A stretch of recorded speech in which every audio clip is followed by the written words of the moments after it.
vision and mission, and then we'll call to order the meeting and get going. So the vision of the Milton School District is that we believe in opportunities, achievement, and community for all. And to support that, the mission of our district is that in partnership with our community, we prepare our students for achievement and lifetime readiness by providing opportunities for all. On that note, I will call to order the Milton Board of Education meeting for Monday, June 26th. Please join me in a salute to our flag.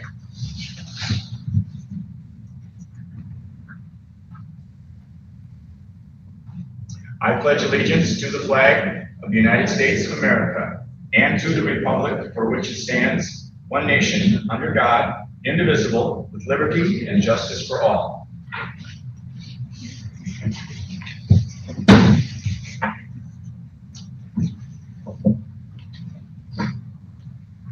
Rich, are you aware of any changes to the agenda? No changes to the agenda. I move to approve the agenda as presented. I'll second that.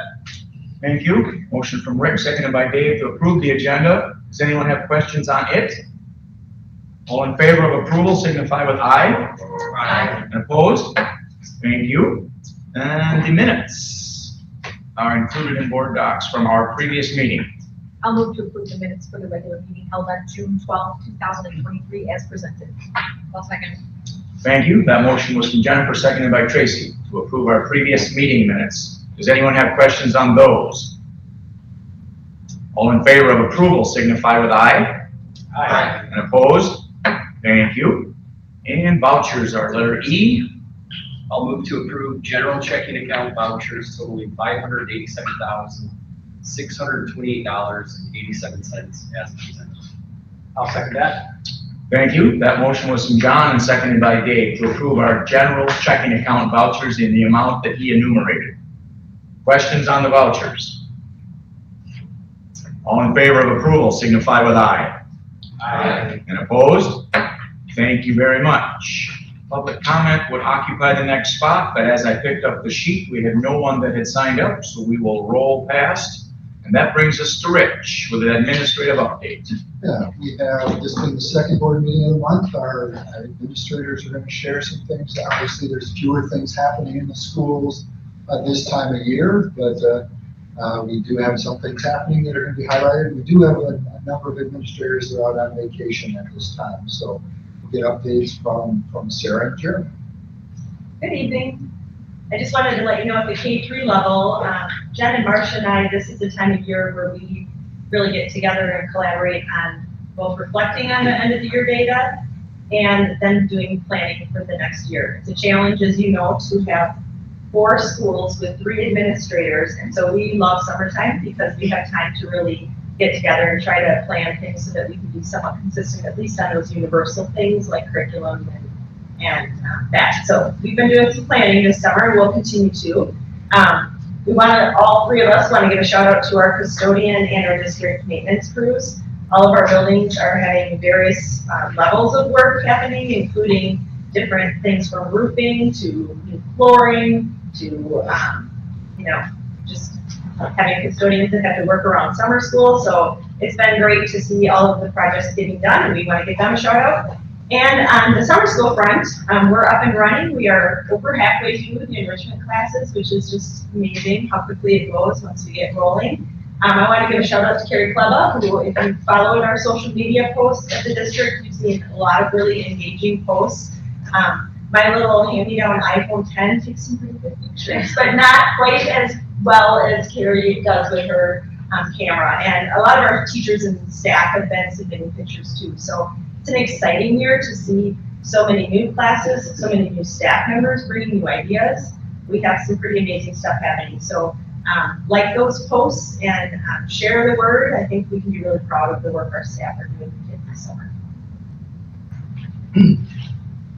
All right, and so Terry Zawinski gave me some information from the middle school, so I will speak to the middle school for just a moment. But first point she had is the last week of school included time celebrations of ice cream, hike to Storrs Lake, and a student versus staff basketball game. I heard about that from my 8th grade son.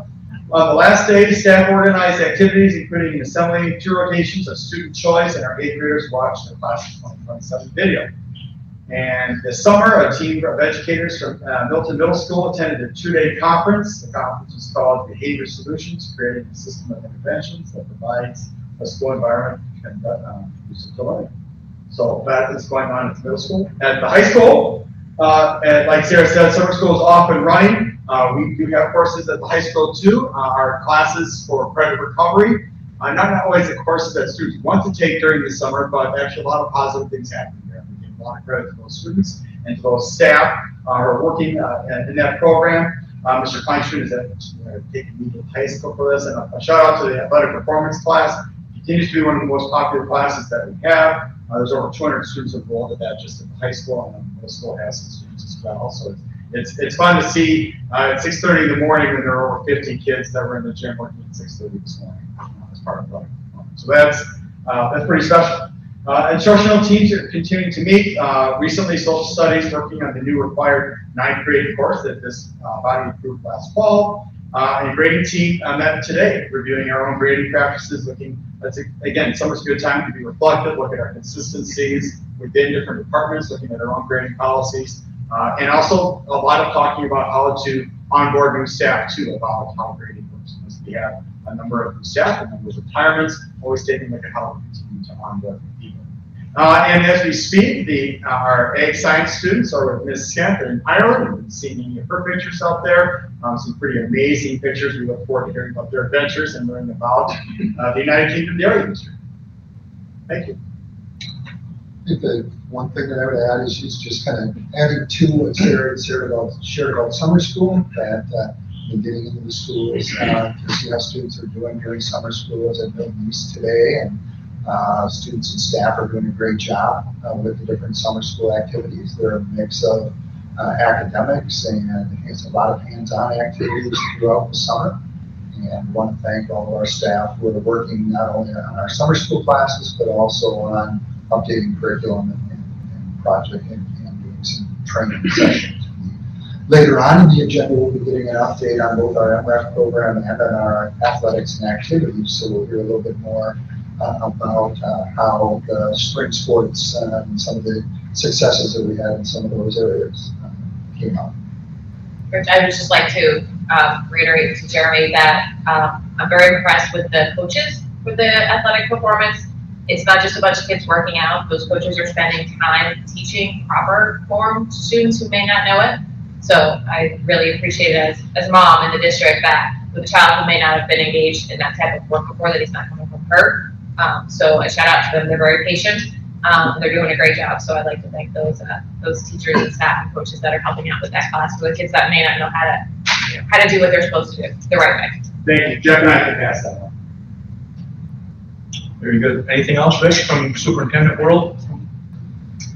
Okay, 3 on the agenda is called presentation. We have a number of our administrative folks that are going to share reports with us, and these are very, very routine, normal things that we do every year at this juncture. And we will invite Julia up first for a seclusion and restraint report.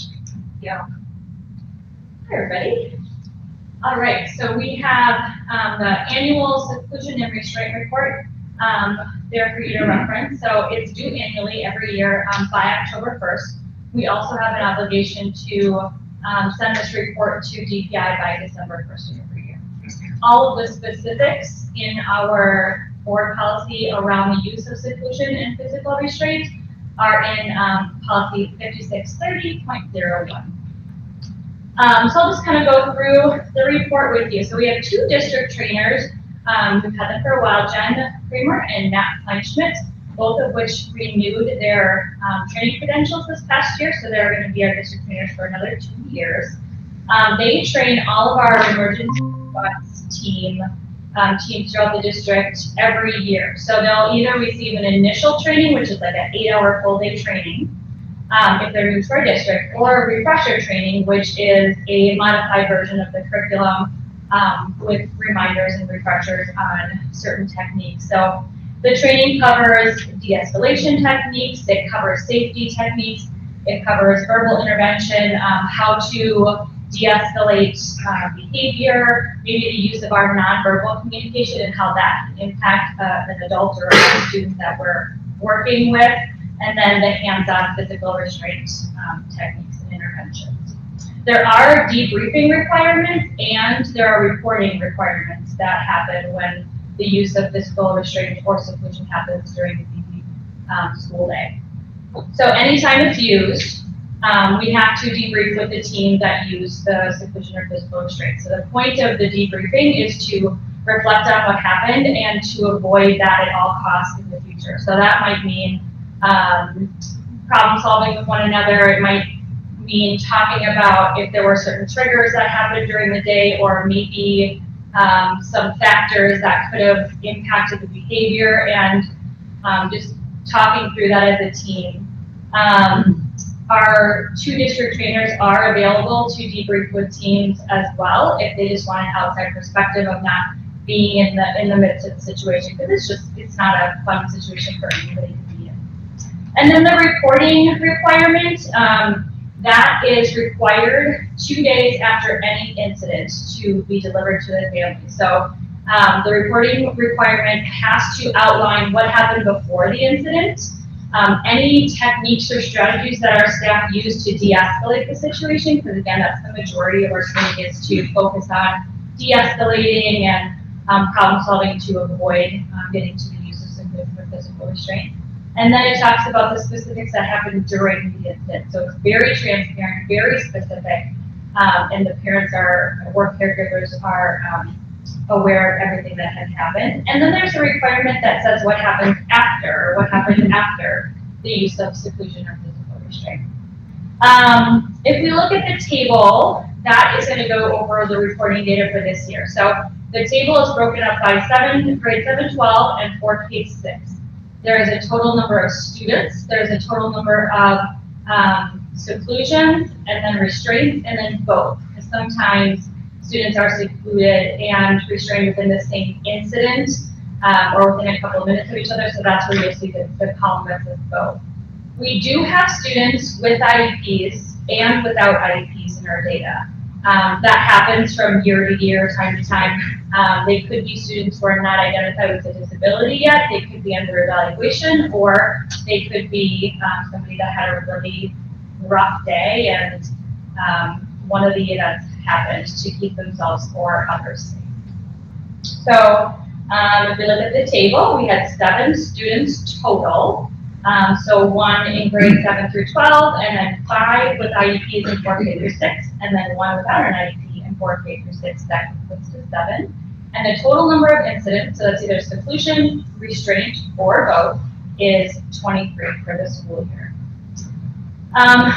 Further down in the report on the next page, it was just kind of a historical perspective of what our incidents have looked like. This is a 5-year perspective, but when I reviewed past reports, there was a 10-year perspective, and the takeaway was that every year our use of incidents, or the number of incidents, have gone down, and the number of students annually have gone down as well.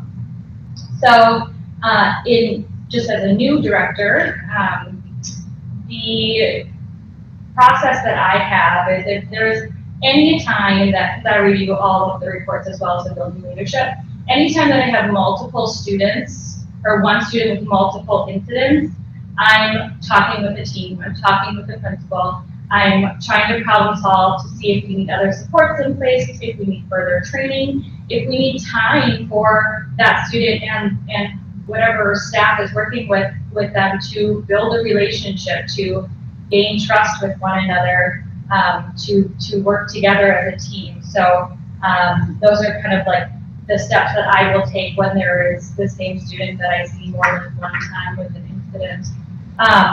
We also have requirements that they have an IEP. If they have an IEP and there's multiple incidents, we have to reconvene the IEP. We have to take steps to conduct an FBA, which is analyzing behavior and seeing why it's happening and creating a hypothesis and putting supports in place. Maybe we have to tweak the behavior intervention plan. All of that, they're great. They're great practices to have so that we can avoid seclusion or restraint at all costs. But that's some of the additional requirements when a student does have an IEP. And then towards the bottom of that report, I just talk about additional offerings that we're doing or have continued to do to increase the capacity of our staff and to make sure that students are feeling supported when they have challenging behaviors or are feeling dysregulated. So some of those include continued responsive classroom training and restorative practice training. We are doing some more trauma-informed training and mental health training for our student services team. And then starting next year, something that we're going to try with our district trainers is offering more frequent trainings or opportunities during some of our PD days and our early release Mondays to either train more teams just frequently throughout the year, or to have an opportunity for staff that have been in a seclusion or physical restraint incident to talk about it, to debrief, to problem solve together, to use our trained professionals to support one another, because again, it's nothing that we like to do or that students like to go through. And the more we know and can learn from each other, the better off we are. So I'm excited for that. Hopefully that'll feel helpful to staff that go through this. That is the report. Any questions or comments? Yeah. So based on the number of students and the incidents, it appears that repeat offenders is a commonality. Can I make that conclusion with this? Repeat offenders, meaning that are you looking at the 4K through 6 number? Well, so for example, in 21-22, there was Oh. 37 incidents and 9 students. In 22-23, there's 23 incidents and 7 students. Mm-hmm. I appreciate the efforts to try to train the team and all these kind of things, but one thing we haven't talked about is removing these students. I mean, I feel like the staff and the other students deserve a safe environment, and if there's a student who simply cannot behave, why aren't we removing them? So, sure, the use of seclusion or physical restraint may not be happening in the general classroom. What this report doesn't go through is where these incidents take place. It'll be on the report that families provide, but the majority, if not all of these this year that I was a part of, were in a special education environment. And if it wasn't like the student without the IEP, it was not in a classroom setting. So it was in a support setting within the school district. So just like typically developing peers, students with IEPs, we want to maintain their dignity. They don't want to feel and be seen as somebody who has lack of control or emotional regulation. They're still working on that and trying to understand how to kind of be a citizen in the world. So we're very careful about that, but these incidents may not have been around or in a classroom setting at all. But if they're being secluded or restrained, typically there's some either act of violence or threat of violence, right? Yes. Mm-hmm. It has the last resort. So if a student is exhibiting that, wouldn't removing them from the school be a better action than having staff take the brunt of that repetitively? Removing them for like a certain amount of time, or what do you mean by removing them? Well, I guess removing them until they can behave in a sensible manner. Sure. So they might be removed for that day, or maybe they're suspended. Depends on what the behavior of the act was. And I don't have that information on hand, but we can see on the report if there was some sort of a consequence essentially to their behavior, but that could mean suspension or removal from school for a certain amount of time. But if the student has an IEP, the reason that we don't do that is because they are identified with having a disability and they already maybe have some identified issues that they need to work on, and that's the whole goal of having the IEP and the supports in place. And maybe we need to make adjustments and tweaks to that, but that's why we have those reporting requirements that are legal mandates. I guess at the end of the day, and I'll stop on this topic, but there's no disability that excuses violent behavior. We should take every reasonable accommodation to accommodate some learning disability, but if they simply are violent, that's another matter entirely. Yeah, I mean, one of the eligibility areas is emotional behavioral disabilities, which could lead to dysregulation, which could lead to violent behavior. Yes, at all costs, we try to support students so that we don't see those things, but we can't anticipate everything all the time. We just have to reflect upon it and make sure that we do everything that we can to make sure to support them and avoid it the next time. One thing that I want to highlight on that is that oftentimes when a seclusion or a restraint is used with a student, it's because they're at risk of harming themselves. It could be a student who is acting in a way that places themselves in danger. It definitely doesn't. We shouldn't assume that in these cases there's situations where other students or staff are potentially being harmed by the student.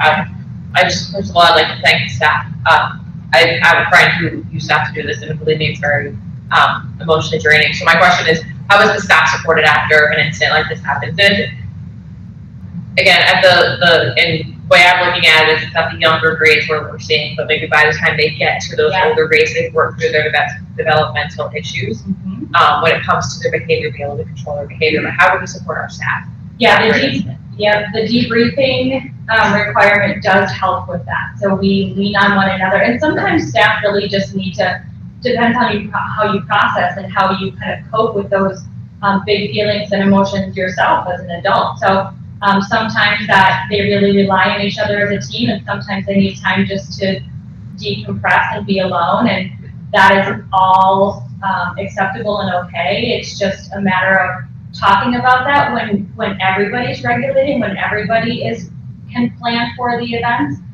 Sometimes you can't anticipate when the student or somebody else that you encounter feels dysregulated or has big feelings or expresses it. So you can't sometimes anticipate, but otherwise teams are really actively problem solving and talking about proactive steps to take to avoid these things. And that communication and team approach really helps with that process of debriefing and coping. That's a whole section in our nonviolent crisis training, is just coping with those incidents and how to better prepare yourself. But preparing yourself when you're in a state of mind that's calm and ready to think about really the steps that you need to take is key.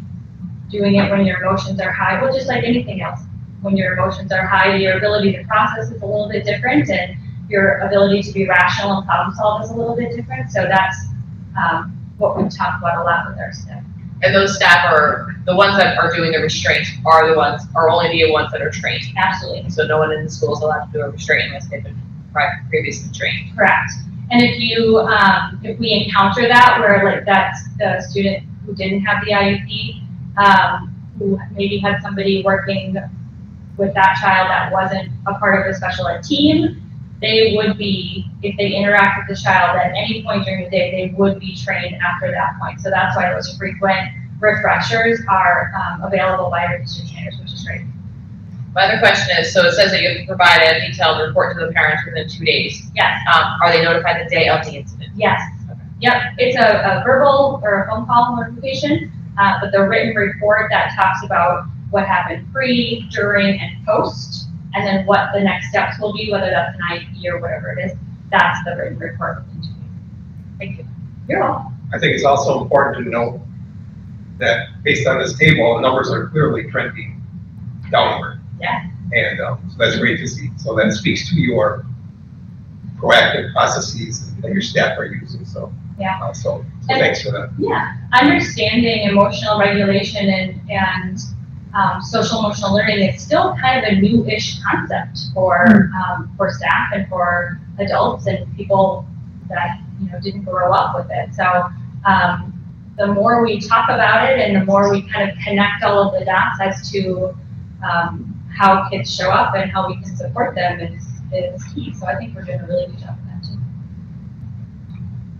Zika, go ahead, Ed. This may be kind of an unfair question, you don't have a statistic.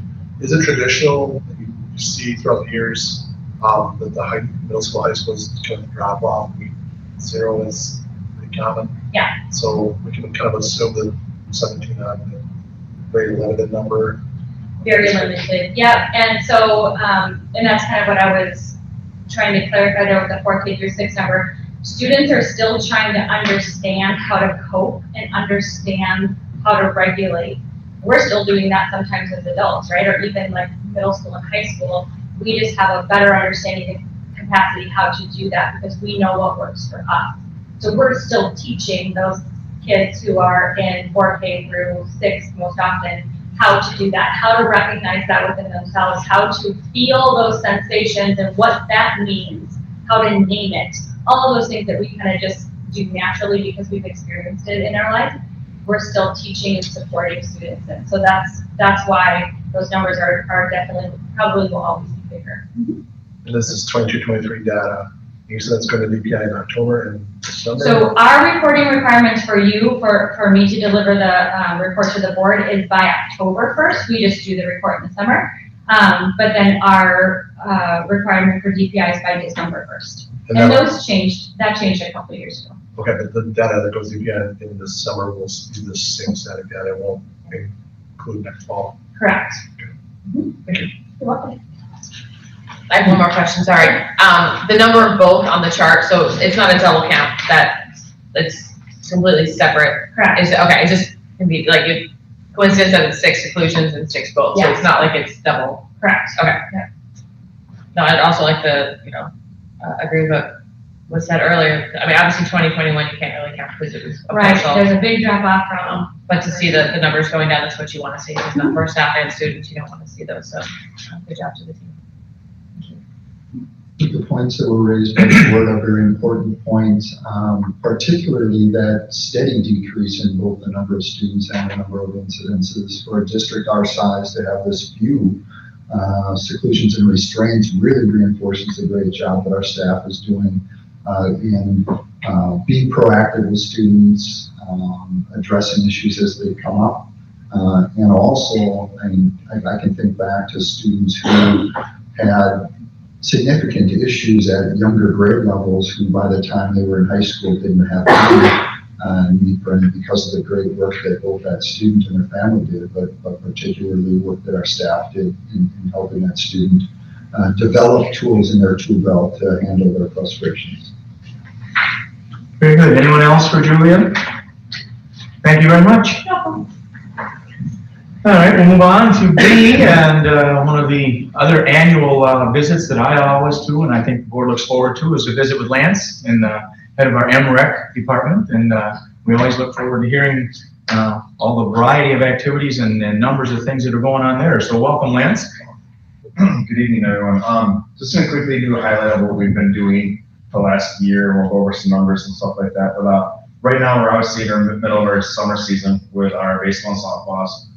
We got 3rd through 8th grade for girls and boys, so baseball, softball, and then we also have a 4K through 2nd grade. So we have T-ball, coach's pitch, pitch machine, all that good stuff. As well as with our swim lessons, we're in the middle of that right now too. And our Rec Marlin swim team, as well as our open swims for our public type stuff. So number-wise for our baseball and softball, we are a total of, for everyone in the whole program from our 4K up through 8th grade is 462 people that we have playing this year with us, and it's broken down each one. So we are, right now we have 181 in the 3rd through 8th grade for baseball and softball, and then 281 for 4-year-olds through our 2nd graders with all that. So very good, strong numbers. As you probably know, going through the parks, we drive by the Sherwood Park during the week, it's crazy. Good luck finding a parking spot. So with that, it's been good, it's been busy. We're just about wrapping up. We'll be done here. This week is our last week for 3rd through 8th grade for our regular season. We'll take the 4th off, make up some games we need to. We have a couple of cancellations we have to do. And then we'll play those next week after the 4th, and then we'll start our end-of-year tournament here. So we'll be wrapped up in the middle of July for all leagues with that. So we know that, and then moving on with that, for the swim lessons, we are at 255. We're a little bit lower than we typically are. We're right around 300, and that is because of we did our first session at the end of May. We did something different this year. And we only could offer it at the afternoon, evening sessions, like our 4:15 to 6 o'clock time frame. And so we didn't have the morning sessions. But we're gonna offer, with the pool schedule here, we're gonna add some more here coming in July, so that number will bump up. We'll fill those up pretty fast once we announce them that we're good to go. So swim lessons been going great. We started that, like I said, at the end of right after Memorial Day. We run eight days, so 4 Monday through Thursday, 2 weeks, and then move on with that. So and then our Marlins is at 20 swimmers this year right now. So as we go through the swim lessons, we will increase, and when people so-called graduate out of our swim lessons, we offer this one Marlins. 9 times out of 10, they take it up and they finish up the season and learn how to swim and do whatever. We have our first meet coming up against Edgerton on the 6th in Edgerton. So exciting for the kids to keep working hard and get ready for that. So our our open swim times, we started those for the public on Tuesdays and Thursdays. So we started that on June 13th.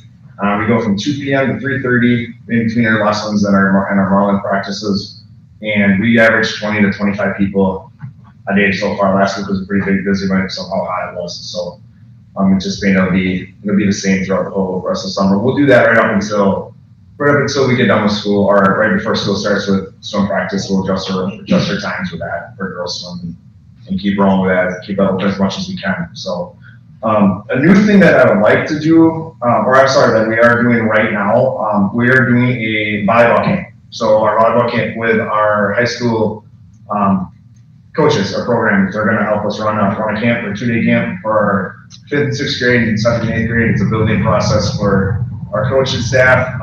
We're looking forward to seeing what we get out of that. Right now, we're at 15 kids for 5th and 6th grade, and 7th and 8th grade is 13 kids, but we still have 3 more weeks. So people will sign up at the end. It'll be probably right around, I'm guessing, between 30, 40 people each time, which is a great start for that. It's something we're hoping to build off of and keep going each year, because we feel it's a good builder for a program, gets them excited, hopefully gets them keep going and keeps them interested, and can hopefully get them into the high school type thing. So fall activities, which are right around the corner for us, we will start doing our fall flag football sign up here after the 4th.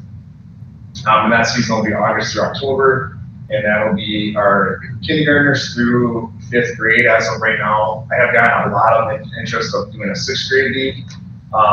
We didn't do it last year because we're in a quad county league, so it's kind of a travel football league. For that, just so we have more teams to play. They don't offer the 6th grade league, so we didn't last year, but I've gotten a lot of questions of can we? So we're gonna take a look at it and see what happens if we do get enough teams, like 3 teams, 4 teams, that just know we'll just play here and figure that all out and see if we give them an opportunity to do that. So we may add a grade for that. Otherwise, right now, if I would say sales school, it's going to be K 1st grade together, 2nd and 3rd grade together, 4th and 5th grade. On the sheet that you got for the numbers, it's a little bit of hectic because on 2021 we were different leagues combined. So it was like 1st and 2nd grade. Last year we were kindergarten, 1st grade. So it's a little different that way. But numbers were pretty standard all the way across the board with that. For the 1st and 2nd grade in 2021, there's 31 kids, and last year was 27. So it's only a few off by a couple of kids. So, and we'll do that again this year with the whole standard that way, and we'll see how we do it. Maybe we'll add a 6th grade league for that. So we'll see where that goes, if it's doable with enough kids to make it worthwhile for it. So as we move on here, we did. Last year, we did a new thing with the MRAC dance, and then we obviously did it again this year, and it's super popular for us. We just finished it up. They started in October last year. They just got done with the rehearsal on June 10th. Very successful, very popular. Our numbers are way more than I ever thought it would be for us for kind of throwing it together last minute when we first started it, and it's been great. Our instructors with Chelsea Meyer and I don't want to say not Heidi. Can't even name them. Heidi. Yes. They're amazing. They do a great job with the kids. Kids love it. They've got so many kids doing multiple classes for them. It's fun to watch, to see all the kids run around and getting for that. But they had 110 the first year. we grew it to 130, going for 35, and I stayed doing nothing but growing. So it's pretty popular for us, so it's been a good thing. So we'll do that again next year, obviously. And then a new thing we did last year was gymnastics, a brand new youth gymnastics 4-week course with, again, our high school program coaches, with Mrs. Farnsworth, and it was amazing, and we had a huge turnout for that. We actually had to do a waiting list. Mrs. Farnsworth and I have talked a lot already about this spring about trying to add another section, so we had to turn away so many kids in the K through 3rd grade section for that. We only took 35, but we had well over 60 people that were on the waiting list, just because wasn't enough time for them, enough structure, that kind of stuff. So we're gearing towards having multiple sections for that grade. 4th and 6th grade was 24 kids, so it was a good start. It was something that was running in the town and community, and we built off of it. Just try to continue to keep building and make it better for other girls, so give them something more to do. So, and then as we go on here for the last part here, and then we did a winter camp a couple years ago for basketball with our high school coaches. We did not do it last year just because it just didn't work out with schedule, with games and with their schedule and the gym schedule and all that kind of stuff. So we're going to look into it to try to do it before the season starts this year, just to give them some time and not have to say, hey, by the way, let's work on a camp while you're in the middle of their season. So we're going to try to give them a pre-camp for our youth program here in town, and give some kids something to go do, get ready for their regular season, for their season type thing. So our year-round programs is the lap swim, which is very popular as well. The new pool, like I said, stated last year, people love it. It's busy. People come in from all over. So it's great for that. The lap swim in the morning go Monday through Friday. And Monday, Fridays are 5 a.m. to 7 a.m. And then Tuesday, Wednesday, Thursday is 5:30 to 7. It is packed every day. People beat me there when I have to guard, and it's crazy, which good for them because I'm not a morning person. So I give them credit for being able to swim that like they do. So we do the evening swim, which is also a popular one from 5:30 to 7 on Mondays and Wednesdays. Looking to build off of that, just to try to figure out more opportunities for people to come swim. It's just hard with art activities or school activities, other people using that kind of thing. So it's just hard to build it all, make it all work. And it's been seeming to go. We went to a Saturday morning one, which has been very successful. People like that, so we give them an hour in the morning with that, and that fills it up there too. So with piggyback off that, we've created a water Zumba, and that's also been very, very popular. It's been full. Monday nights they get the pool. We give us an hour plus. Also, it's unlimited amount of people coming. I would say average-wise, we are 25 to 35 people in there for the pool. And then on Wednesday nights, they would share during our lap swim time, just because we have marlins or whatever behind it. And then we would restrict it to 20 people, just so we had space to share type deal. So, and then they did the water Zumba on Saturday mornings too, which was full. So very popular, very good. And then we've also built on the land Zumba. People wanted to do both, so they went 2 nights in water, 2 nights in land. We just use the gym and go off of that. So, and then some other stuff here with pool parties. Pool parties was great this year. It was busy every weekend. We had at least one on both Saturday and Sunday. It was awesome. People loved it. It was great for everybody. It was a great setup. Obviously, when we built it, we did it right with the community room. I mean, it's been great with that. So it's been a very, very, very well received thing from the community that people using that type of thing. So new programs that we're looking to do is parent taught swim lessons, just because I think it's something we could grow off of. And also continue my swim lessons throughout the year. We don't do swim lessons right now during the year a whole much because we use a lot of our swimmers that are in school with our guard, or they're certified guards, so it's a summer job for them basically, and then they also guard throughout the year for pool parties or open swims or lap swims or whatever. But it's hard to get them all there and have a structure to be safe and have enough people there to take care of it. So I want to make sure we're structurally sound with guards before we open up too much more than we're just too short-handed. So it's just hard to figure out how to get enough guards set up with that and make it all work. So they're all busy athletes and students, and they do a very good job of that. And we got a great staff for that. It's a very reliable staff. So for being high school kids, they do a great job. And then doing more open swims, kind of like on Saturday, Sunday, letting the community come in, have open swims from 2 to 3:30 and Sunday afternoon or whatever, try to optimize that a little bit more. So, with that, is there any questions about spending the year in MREC World for the past 12 months and for that? So, I have a question. So Sure. on the Zumba, I'm actually on the Facebook page, the Water Zumba. Okay.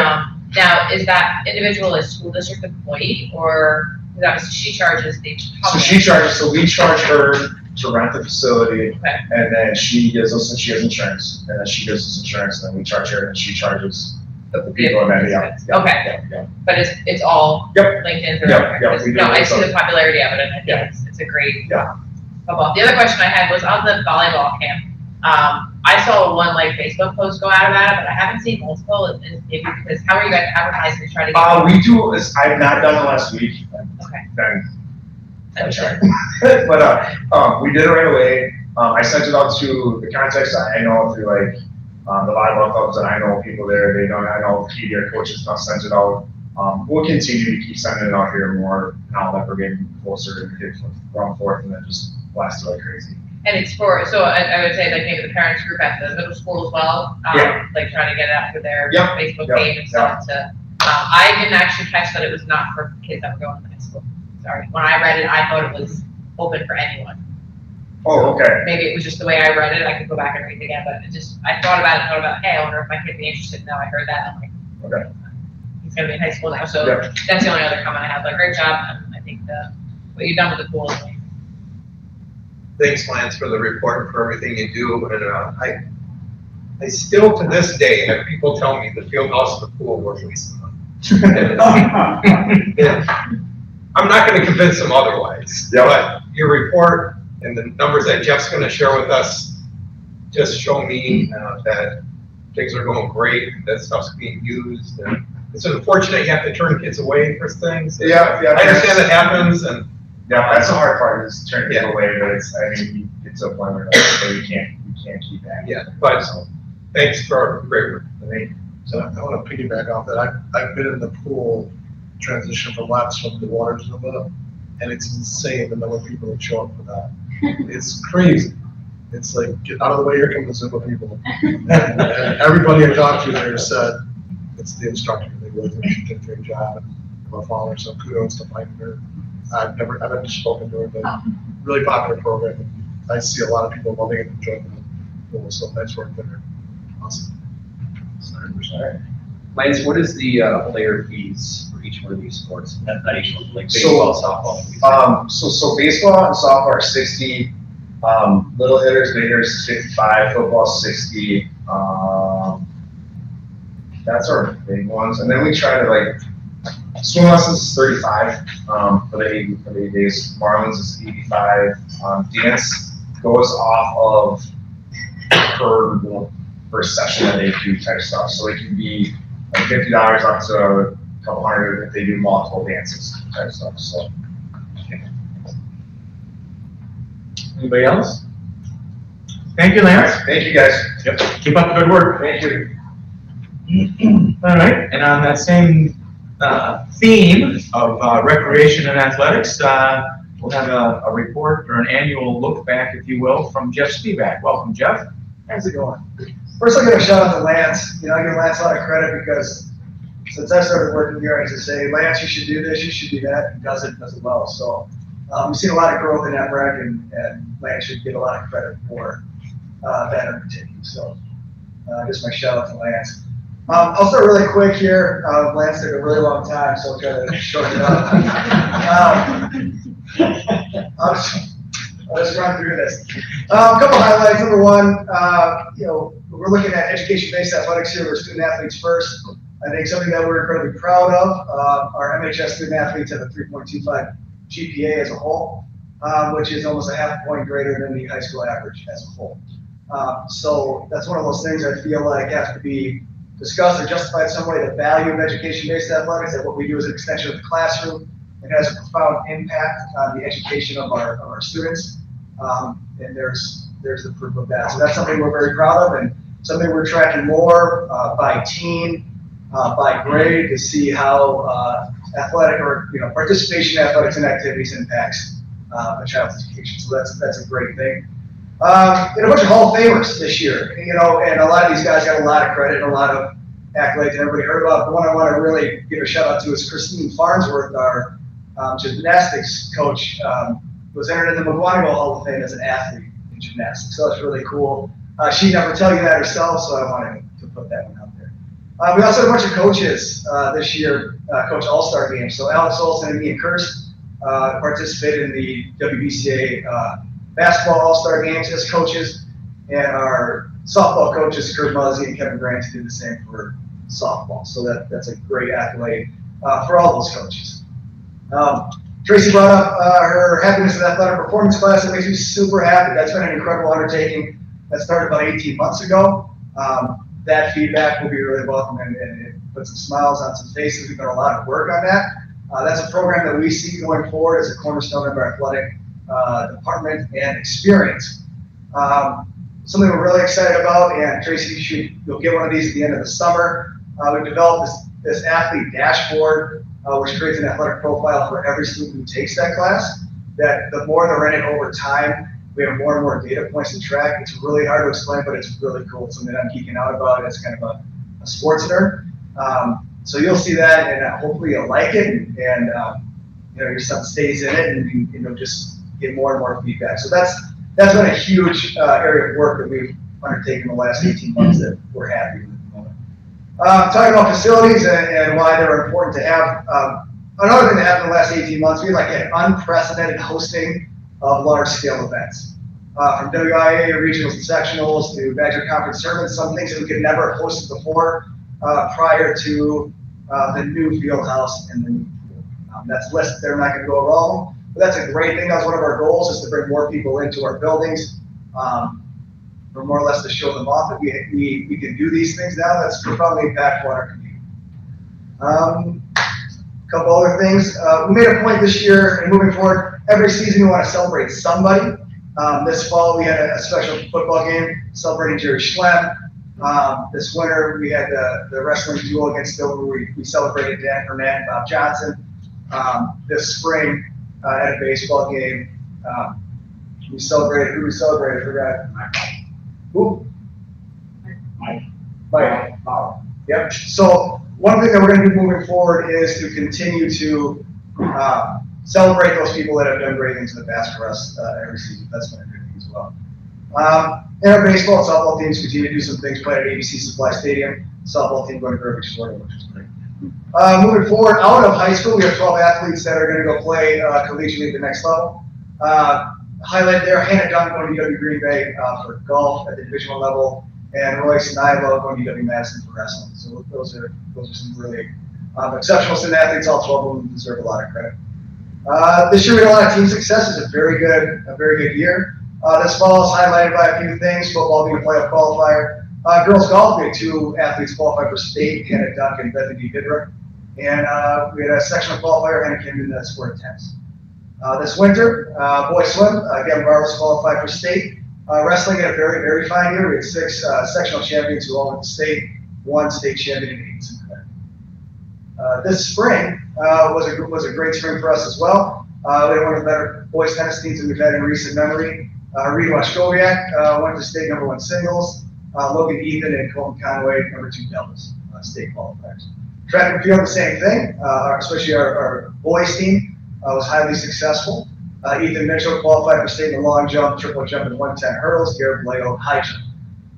On the girls' side, Bardo Sheehy set the school record for pole vaults. That's boys golf. We had unarguably the best boys golf season in our history, according to our coach. So we were regional champs, sectional champs, and team state qualifiers. We finished the season ranked #6 in Division I in the sport of boys golf. And we set a school record for a high score of 386 at the sectional meet that we hosted. So that was quite the accomplishment there. Softball team had a very fine year as well. They went 22-4 regional champions and ended a little short of their goals, but still a really fine year. I always like to give a shout out to a few really exceptional individuals that we've had this past year. We'll start with Gwen Baker. I talked about her a year ago, being an incredibly dominant softball pitcher, and she continued that this year. Currently, she is verbally committed to Butler University.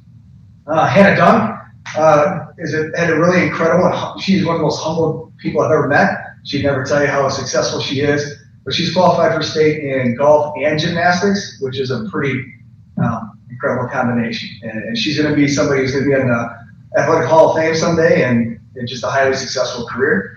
Kind of the last one here is Aiden Sinclair, a kid who gets a lot of acknowledgement, but I think what's really incredible this year, he is on the U17 national team for Worlds. He'll be competing the last weekend in July in Istanbul, Turkey for Team USA. So he is just an incredible career. We're looking forward. We get Glenn and Aiden back next year for one more year. We're going to have to really appreciate that. On top of athletics, we have said some really great things with our activities and clubs as well. Our marching band invite, we hosted again. For state marching band, we finished third place in our division, which is a nice finish. History club went to Dallas. High School Musical, All Shook Up. The play, which was Parents Should Understand, which is an original. Our Rock the Rock show choir invite. These things are huge undertakings that are done at a very high level and deserve a little recognition. Right now, FBLA, we had multiple state and national qualifiers. Miss Avery is in Atlanta, Georgia right now with a few of our FBLA members at nationals compete. So we have Cooper Prop, who is mobile application development, Kennedy Howell journalism, and Anya Shinke. They're all in Atlanta right now competing and representing us for FBLA nationals. Financial Literacy Bowl, we're state qualifiers in that, which was great. Band and choir went to Orlando, Florida, which was an outstanding experience for them. Mr. Bill already brought up our FFA trip to Ireland that's going on right now. A lot of success in our fishing club, which was established last year. Ice fishing did numerous state podium finishes. I think it's a podium finish or whatever. And then they extended that season to open water this spring and have continued a lot of success there as well. So it's been a really highly successful new program that we've had in the last year and a half. And the other thing that we've developed within the athletic department is Rocky the Red Hawk. I don't know if you guys are friends with Rocky the Red Hawk on Facebook and Instagram. That is basically a social media internship that myself and Amy Kenyon developed, where we have students actually as part of Amy's co-op program. They run and oversee and create content for Rocky the Red Hawk. So that's been a really neat undertaking as well this year. So that's the short of it. If we go to the participation grid, one thing that we have here, and we've talked about this a lot, is athletic participation. It's been a huge goal of ours since the 2021 COVID year, was to get back to those pre-COVID participation numbers.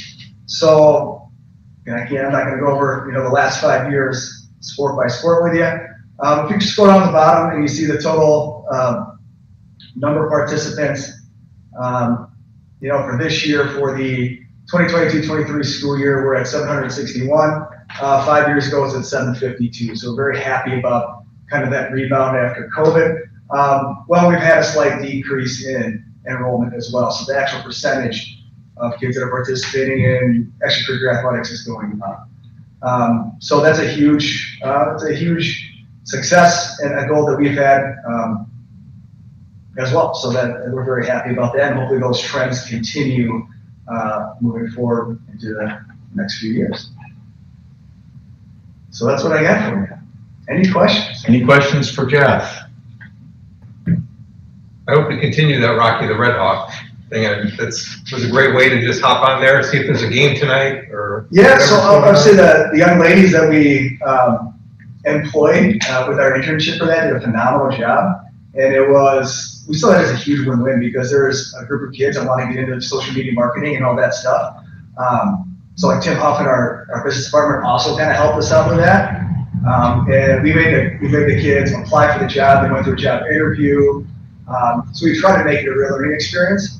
And then Carrie Carlo also helped out. Thank you, Carrie, as far as offering like best practices, and she'd meet with those girls on occasion. They all happen to be girls, but to give, instruction and best practices in how a business Facebook page should run. So it was really a collaborative effort that turned out really well, and we'll pick that back up in the fall with some new kids. So. Sure, yeah, good, thanks. I'm looking forward to the data that you're going to provide. And I think one other comment is the amount of time that's spent training the children properly will avoid injuries in the future as well, which is what, again, as mom, I appreciate they're being taught proper form, which is really important, and then getting them ready for the sports, which they may play in. Well, I appreciate that you appreciate that, because the #1 goal of the quality strength and conditioning program is injury prevention, not just in that room, but in their sport, right? So if we're doing things the right way, we'll see the rate of injuries decrease as well, right? So that's the ultimate goal. Thank you. Would that be possible at some point in the future with those redacted data, show us the data and what how you use it? Absolutely, I think we could do that. We'll have some kids that have taken the class a few times last year and then did the summer, so we'll have maybe 7 or 8 data points of testing. It's gonna be one of those things that's gonna get a lot cooler. I mean, it's gonna be cool. The more data points we have, right, and it's gonna be more impactful. I would love to. I mean, in the future, we No, don't no, I'm more curious. Yeah. For sure. All right. Very good. Thank you, Jeff. And I would echo some of the other comments too on how easy it is to be proud of everything that's going on, both you and Lance. I think it's fairly obvious you don't sit still much, right? With that number of kids participating in that variety of activities. I share Rick's comments here. Once in a while, as a board member, it's a little tough to defend some of what we advocate for, et cetera. So this is the stuff that reinforces why we do what we do. And I can't tell you how proud I am to see that the grade point thing being higher than the student average. I mean, that just speaks to the more we can offer kids, the more they can do. And that's a point that's hard to overstate. And especially, in this room, it's appreciated. But I think outside of this room in our community, I'm not sure how we can celebrate that with our rank and file community members, because it is really impressive what we can offer kids, and when you offer them what they can do with it. So thanks to everybody that makes that happen. Okay, we will roll on after the presentations. Next up is an HR committee report. Rick. Thanks, Joe. The HR committee met last week on the 21st. First item on our agenda is the discussion of possible action on the 2023-24 support staff FTE. The support staff FTEs are determined annually based on enrollment and student needs. For the coming year, the administration has determined the need for 164.28 support staff FTE, which includes a 2.0 FTE and a support staff FTE bank. For the 2023-24 school year, the following reductions were made for the instructional support staff group: 1 4K due to the reduction of 2 4K sections, the ATO, DA, and wired aides to the end of the year positions. Special ed aides, which are included 5 positions from alignment based on student IEP needs. Health aides due to increased contracted nurse services and less COVID-19 needs. And 1 tech staff, the reclassification from level 1 to level 2 position based on a change in job duties. In addition to these changes, and due to the district not utilizing the support staff FTE bank of 5 positions, the administration is recommending reducing the support staff FTE bank from 5 additional FTE to 2 additional FTE due to potential staffing needs if student enrollment numbers increase or student needs change mid-year. We did have a little conversation at the HR committee regarding the change in the special ed aid numbers, and I did have a question for Julia. Yeah.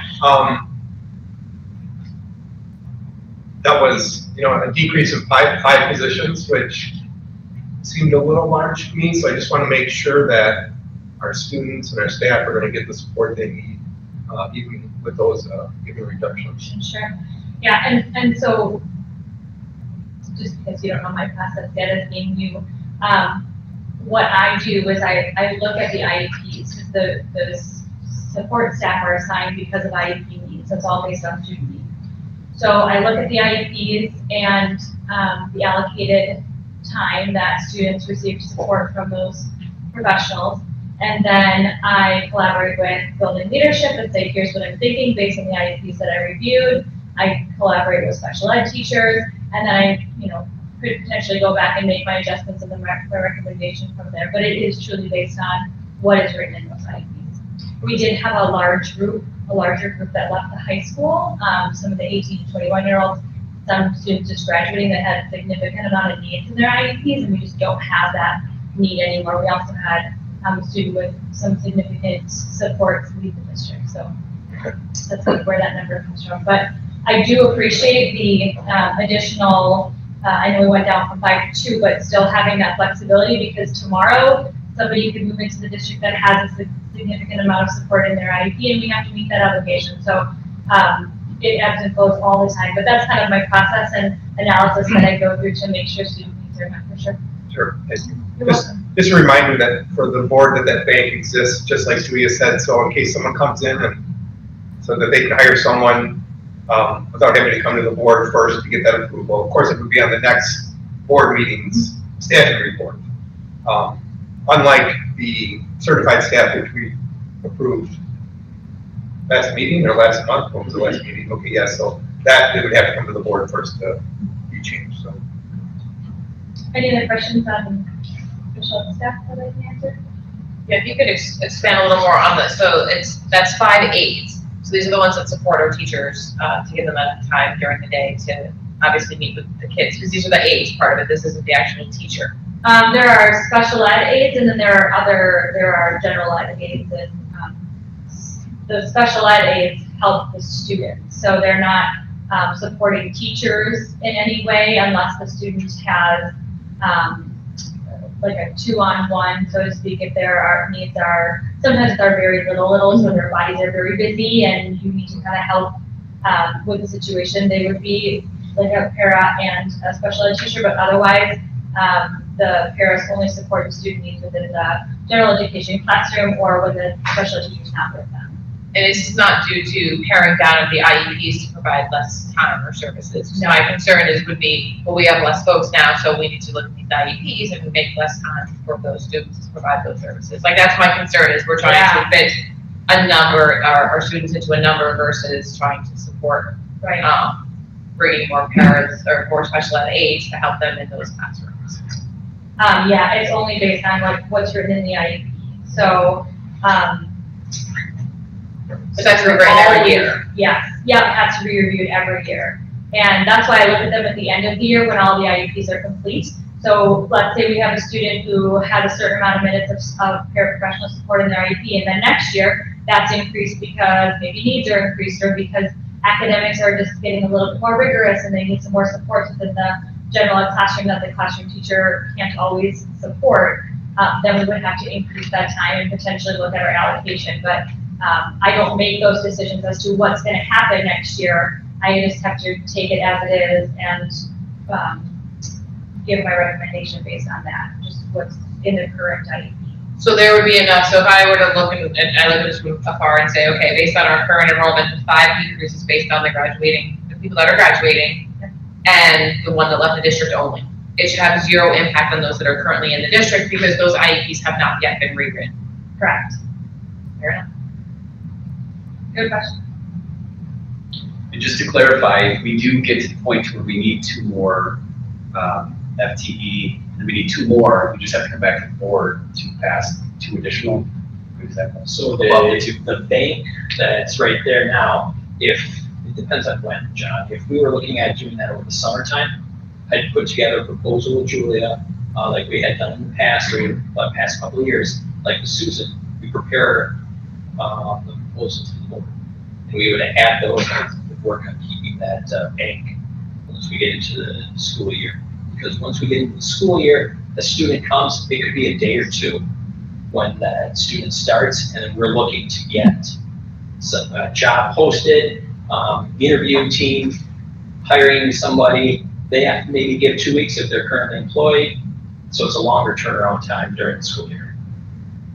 And we do rely on our paraprofessional subs within the district too when situations like that happen where you just need a quick somebody consistently. So that's a part of this too. That's another question. But, okay, so the decrease of 5, those are not position eliminations, those were done through attrition, or are these? Oh, yeah, correct. All of the, we aren't laying anyone off in any of our employee groups, all of our reductions are through attrition. Oh. I'm personally a nurse, but I don't know. Any other questions on this topic? Rick, I'll move to approve that 164.28 support staff FTE outlined in this memo will be implemented for the 23-24 year. I'll second that. Tracy, you had a question? I did have a question, I was waiting for them to, I had a question on the nurse, can you explain the decrease in the? Should we take care of this motion first, or do you want to take care of that? I'm sorry, I didn't get that. So, It's the question in here, it's It is. just actually in here, that's why, sorry, I didn't. Yeah. I just was waiting for Julie, and Julie wasn't, so. It's Go ahead. It's the health aid, increased contracted nurse services, so we're decreasing Health aid. a health aid. Because, can you just explain that one to me? Sure, it was, it's actually over, starting last school year, the first, we decreased 2 health aides. The first one was based off of COVID needs. And then this health aid is due to the increase in contracted nurse services in Fort Health. And with that, the scheduling that Julia and her team, with the 2 nurses, are able to cover throughout the district, we find a less of a need for that coverage and through the elimination of a health aid. So we went from a 40-hour nurse to 65 hours. So we have 2 nurses, one full-time and one part-time. And because we increased that FTE, we could reduce 1 health aide because they can cover all of the needs of the district. So we did increase that last year, but then we reevaluated what we can do with the professional nurse services and then our other health aides, and taking in our medical needs of our students in our district. Again, sometimes when students retire, medical needs leave or graduate, things change. So we were able to make it work where all students or all buildings were covered. Ones with more medically fragile or higher needs had more significant coverage, but still covered within the 2 nurses and then the 2 aides. So we have 4 medical staff bodies for all the district. Correct. And that hasn't caused an issue at any of our facilities. I used to 1 nurse per school, so you have a school nurse who just there takes care of the kids with somebody, has a concern, so. Yeah, But there's no concerns with having only 4 for all of our schools, including Consolidated, which is quite far away from the other schools. correct. And they're really, like the support at Consolidated, for example, won't look that different because they often rely on office staff because of their size. If there are any medical emergencies, our nurses are out at any building regardless of health aides being staffed there full-time or not, because they're licenses who kind of, that's what we require is having an actual medical license. But there are some office staff at buildings that take care of those like Band-Aids or ice packs or kind of general care. But the medically fragile students or ones that have higher needs will have more support from the actual health aide or the district nurse or nurses. Thank you. Yeah. Anybody else? Very good. The motion on the floor from Jennifer, seconded by Dave, is to approve the 164.28 FTE support staff that is outlined in the memo be implemented for the 23-24 school year. Any questions on the motion? All in favor of approval, signify with aye. Aye. And opposed? Thank you. Roll on, Rick. Okay, next is discussion of possible action in 2023-24 support staff compensation. There's a memo outlined in board docs. When determining the compensation for our staff, we balance the need to offer competitive wages and benefits while also remaining financially stable. For all employees, our long-term plan is to consistently provide each group with annual wage increases in the 2 to 3% range with market adjustments when needed. Based on the comparables, Rock County and surrounding districts, market adjustments are made to bring wages within 5% of the median wage. Embedded within the memo are the district's 2022-23 starting rates and the proposed starting rates for the 2023 year. Accompanying with the support staff memos, the list of employees receiving 23-24 letters of employment, a template of the letter of employment, the 23-24 support staff proposed hourly rates, and the 23-24 seasonal, occasional, and temporary employee rates. Chris, do you have anything to add to that? I do not. If any board members, any questions? One of the things that I want to highlight from the memo, that all of our employee groups, we always look at, as we're determining salary and wage changes from year to year, we balance the need to offer competitive wages and benefits while living within our means to be financially stable. So we have to be competitive for benefits and salary for all of our employee groups, or we end up not being able to hire or keep people. But we also know that as a very low revenue district with the second lowest revenue per member in the Badger Conference, finding ways to be competitive can be tricky sometimes too. But it's definitely an important goal for us. Any other questions on this one? So for the rates that are being proposed, are we at risk of losing staff to other districts in our areas? Or are we getting to where they are? I'll start with that, and Chris, if you want to add some things to that. I think that we don't have the ability or the goal to be the highest paying school district, and we're not just competing with school districts, obviously, for staff, especially for support staff. We're competing very much so with private business. So if someone's goal was to go out and make the highest wage that they could, we might not be able to meet that goal for them. So when we look at being competitive, we look at what's the median salary or wages for the comp group, what are benefits that can be competitive, both with other school districts and with the private sector. And we feel that with these increases, it'll allow us to remain within our resources available, but also be competitive to find that balance. And to just tie into what Rich said, a good example is looking at the seasonal, occasional, and temporary employee rates, whether it's our substitute, special education, or regular education aides that we employ through Teachers on Call, or even the MREC staff. So those are thoroughly reviewed. For the substitutes, Jody Wilder, our substitute coordinator, and myself review that, we talk with Teachers on Call. We look back to see how many unfilled positions we had throughout the year. Working with Lance and his team and the board over the last couple of years have shared that we need to review our MREC staff.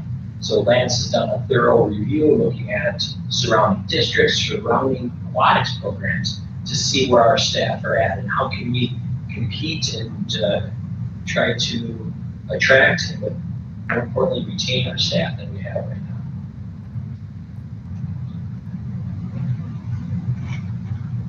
I'll make a motion to approve the 2023-24 support staff proposed hourly rates, the 2023-24 seasonal, occasional, and temporary employee rates, and the 2023-24 support staff wages as presented. Second. Thank you. That motion from Rick is seconded by Jennifer to approve our support staff rates and seasonal, occasional, and temporary rates for the upcoming school year. Any questions on the motion? All in favor of approval signify with aye. Aye. And opposed? Carly, can you just note that I abstained from voting? Thank you. Abstention noted. Okay, our last topic was a review of the draft employee handbook. The Human Resources Committee has received a draft copy of the employee handbook that the HR department and our vendor USI has been working on since last year. The draft handbook represents the combination of teaching staff, support staff, and administrative staff to one universal handbook. In addition, there have been changes in federal and state laws. The district has implemented Neola Board of Education policies and changes in district practices and procedures. The HR committee will be reviewing the draft handbook and will be having more conversations in July. The draft handbook will be brought forward for board review later in July and possibly approval in August of this year, and with hopes of being effective September 1, 2023. So stay tuned for more information on this one. Any questions on that? So we had Joe. All righty, thank you, Rick. We will roll on. 5 is a Finance Committee report. And I will defer to Mr. John, and I'm presuming Carrie making her way to the podium. We have discussion and possible action on our 23-24, even though it says 34 on my agenda. We're not doing 10-year budgets, we're doing 1-year budgets, so. But we do want to plan out. So another step on the journey. John and Carrie, take it away. Thanks, Joe. On June 13th, we had a finance committee meeting. We had one agenda item, and that was the 23-24 preliminary budget. Carrie provided us with an update, and the committee was able to ask questions and provide feedback. Carrie provided us an update on the status of using one-time funds and reductions to balance the budget. There was also an update on the state budget impacts. The preliminary budget has been prepared for presentation for tonight. At the end of the meeting, we also realized it could possibly be Carrie's last meeting, but now I think there may be one more that she's going to be at. Okay, so I'm going to save all Bring that cake next week. for next time. So, I'm just kidding, okay. Thank you. So before I begin, going through the slides, I always want to just take a moment to point out and recognize all of everybody's work that went into building this budget. You see me up here presenting it, but we have people at all levels of the organization and all departments that have been participating and making decisions that have resulted in the budget that we have before you. And that does include the Board of Education, who has taken action. So this budget reflects the actions we've taken that will impact next year, and as well as feedback from the committee. So that being said, we will look at the product of numerous decisions that have been made by the administrative team, budget managers, and the superintendent of schools. So, so if you go to the next slide, Carly. Okay. You have seen this slide before, but this is always my starting point. It's the reminder that budget planning is cyclical. It's a cycle. It's a financial plan, and our financial plan really is a reflection of how we meet the needs of students and provide for education. We are making decisions based on the information that's available at a point in time. And we've had a great opportunity to practice that throughout the last year. I have asked the Board of Education to approve a preliminary budget in June so that we can start July 1 with a board-approved preliminary budget. We know that that budget will change, and the board will come back then in October when we have all of our firm numbers and adopt that budget. The preliminary budget in June is also the budget that we'll present at the annual meeting in August.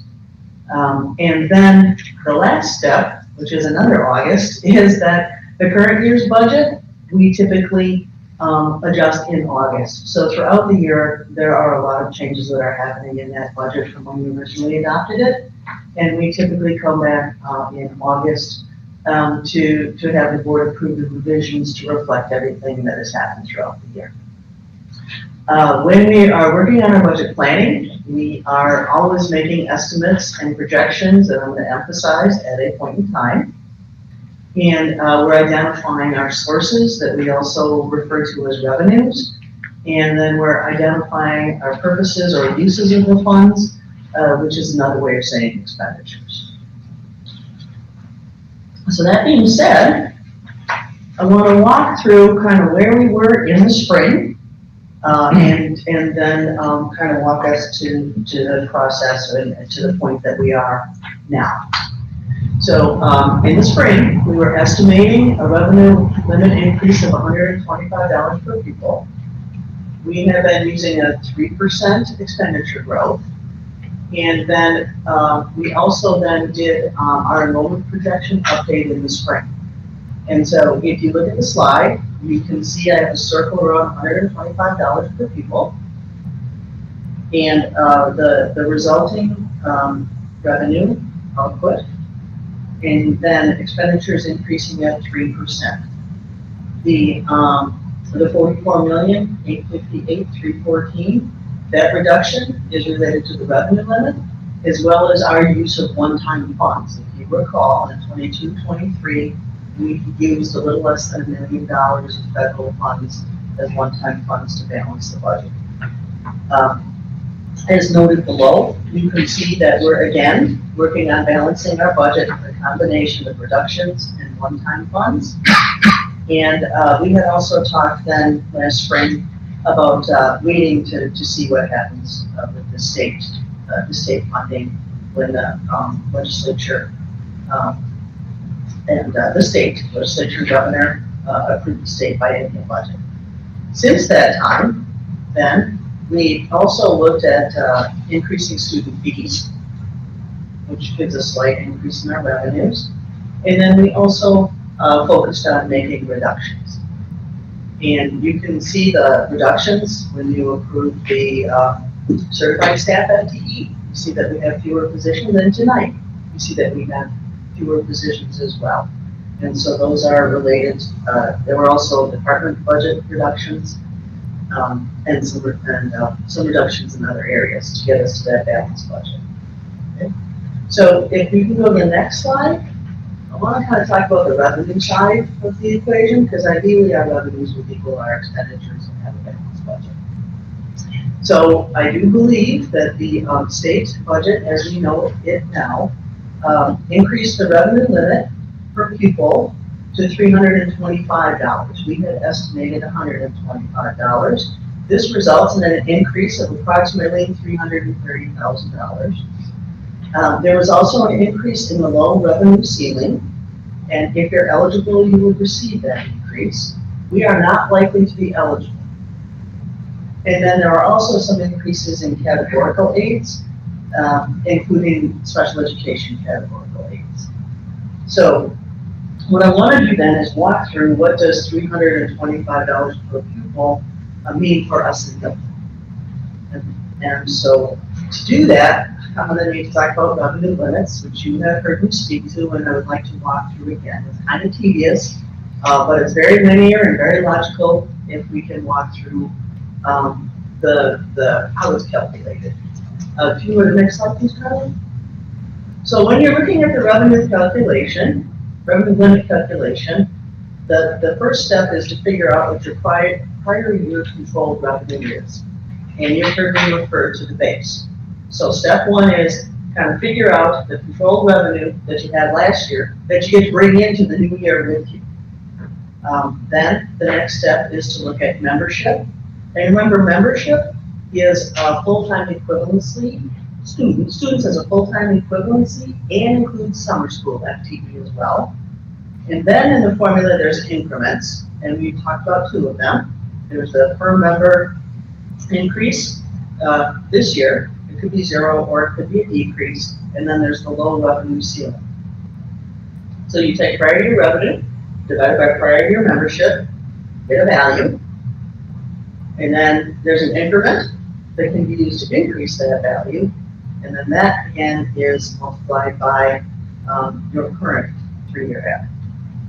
And then there are what are called exemptions to the revenue limit, and that's additional revenue limit authority. Some of them are through board action. We have a non-recurring exemption for 2.5 that was taken to the voters several years ago that is currently part of our revenue limit calculation. And then some of the exemptions are automatic per statute. Right? So I have had several conversations, and I'm going to put it in writing. When I talk to people, they say, wow, well, you have 3,000 students and you get $325 per student. So in Milton, you're all getting at least $1 million in new money. And that's not the way the formula works. So what I want to do is walk through. I could verbally just describe the way the formula works, okay? Nowhere in here does it say take your membership times 325, and those are additional revenues. So I just kind of want to walk through how the formula works, because people are making assumptions that aren't they're not accurate. And when I say we only get 330, and you say, well, why? If I do this math, I get $1 million, and it's because that's not the way the formula works. So if you bear with me, we'll go through, just kind of want to go through step by step. So as I said, the first step on this slide then is to calculate your base revenue per member using prior year data. So you can see it says base revenue, and then it takes that base revenue divided by our full-time equivalency. And that's the first step. So you can see that we are at $10,088 in the far right-hand column per student, okay? Then to that number, the $325 gets added. So that gets us up to $10,413 per student, actually per member, not the, which is that FTE. And then we get the maximum revenue per member, and that's taking that 10,413 times our current average FTE count of 3380.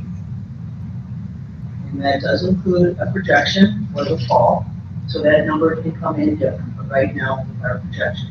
So we have that, the first calculation is the revenue limit with no exemptions.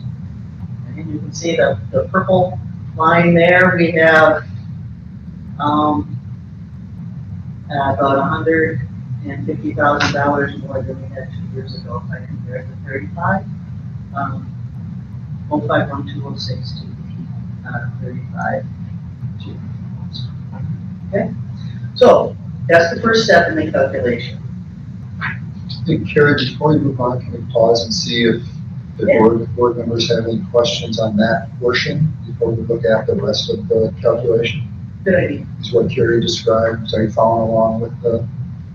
So when we were, thank you, when we were preparing for the referendum, would I would have, in theory, used that budget year column, but 125.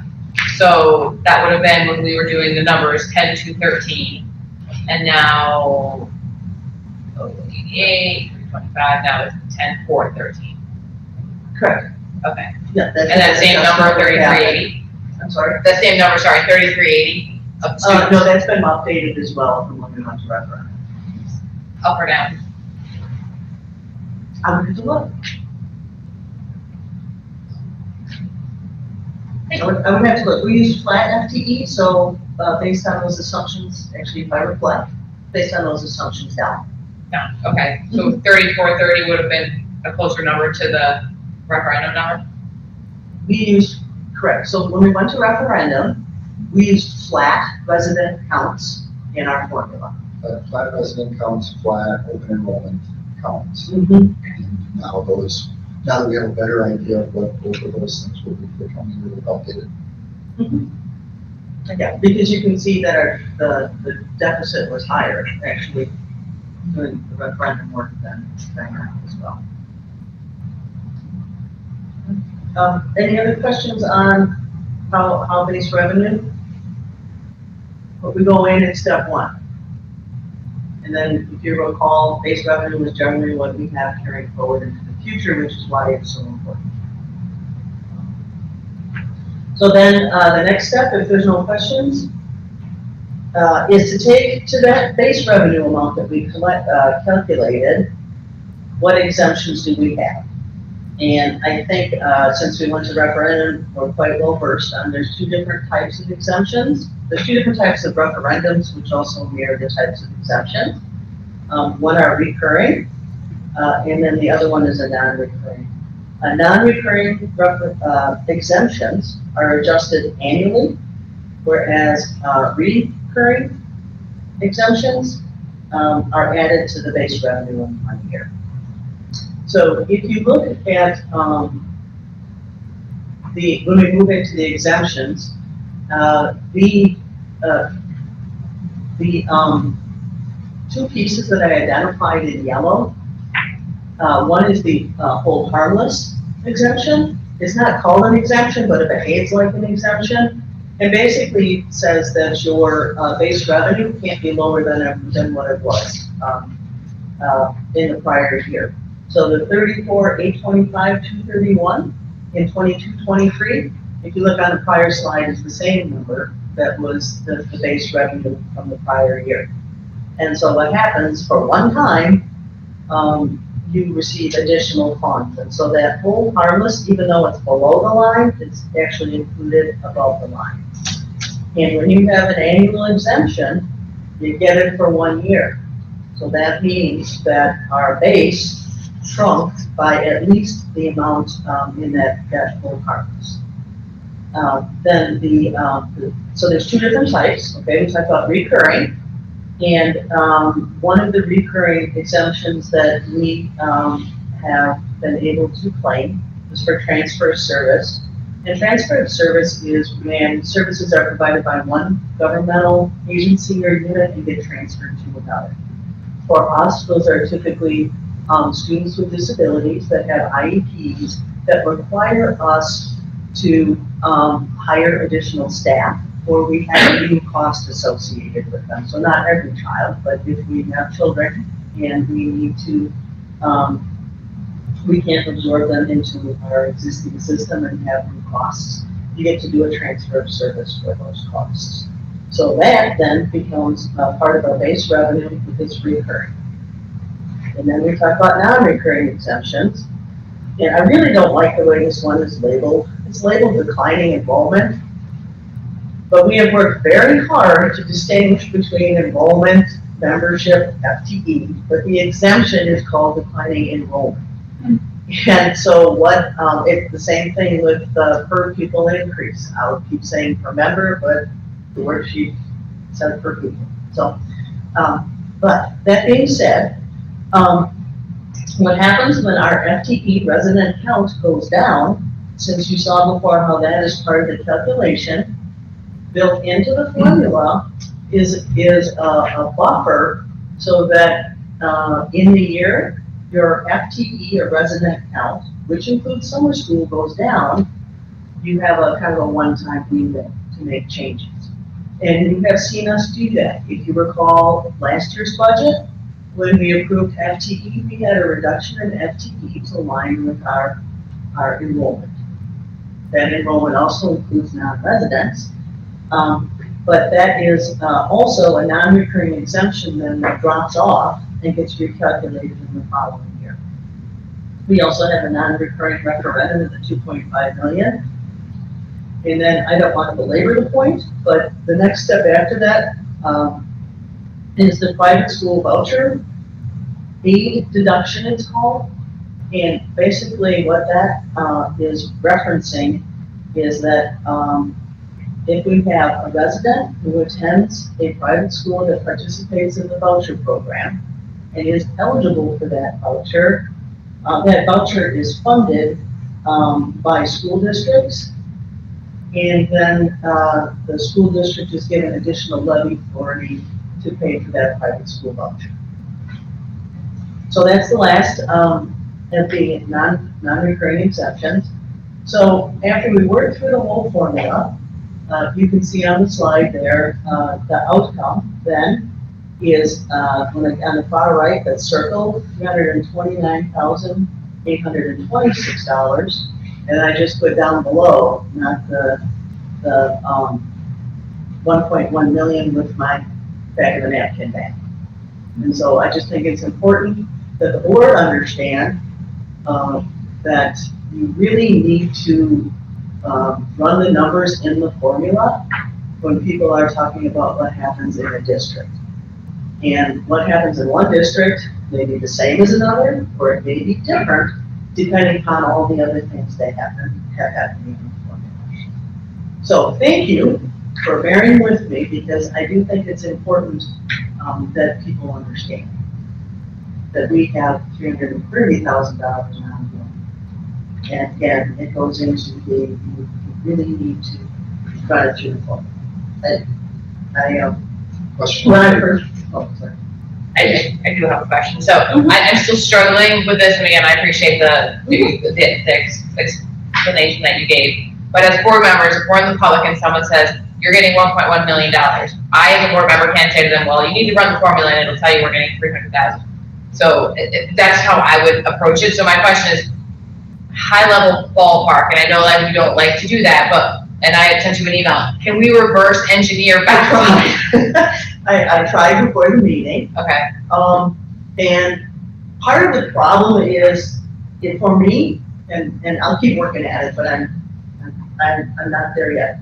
That logic is flawed, and that's not how the system works.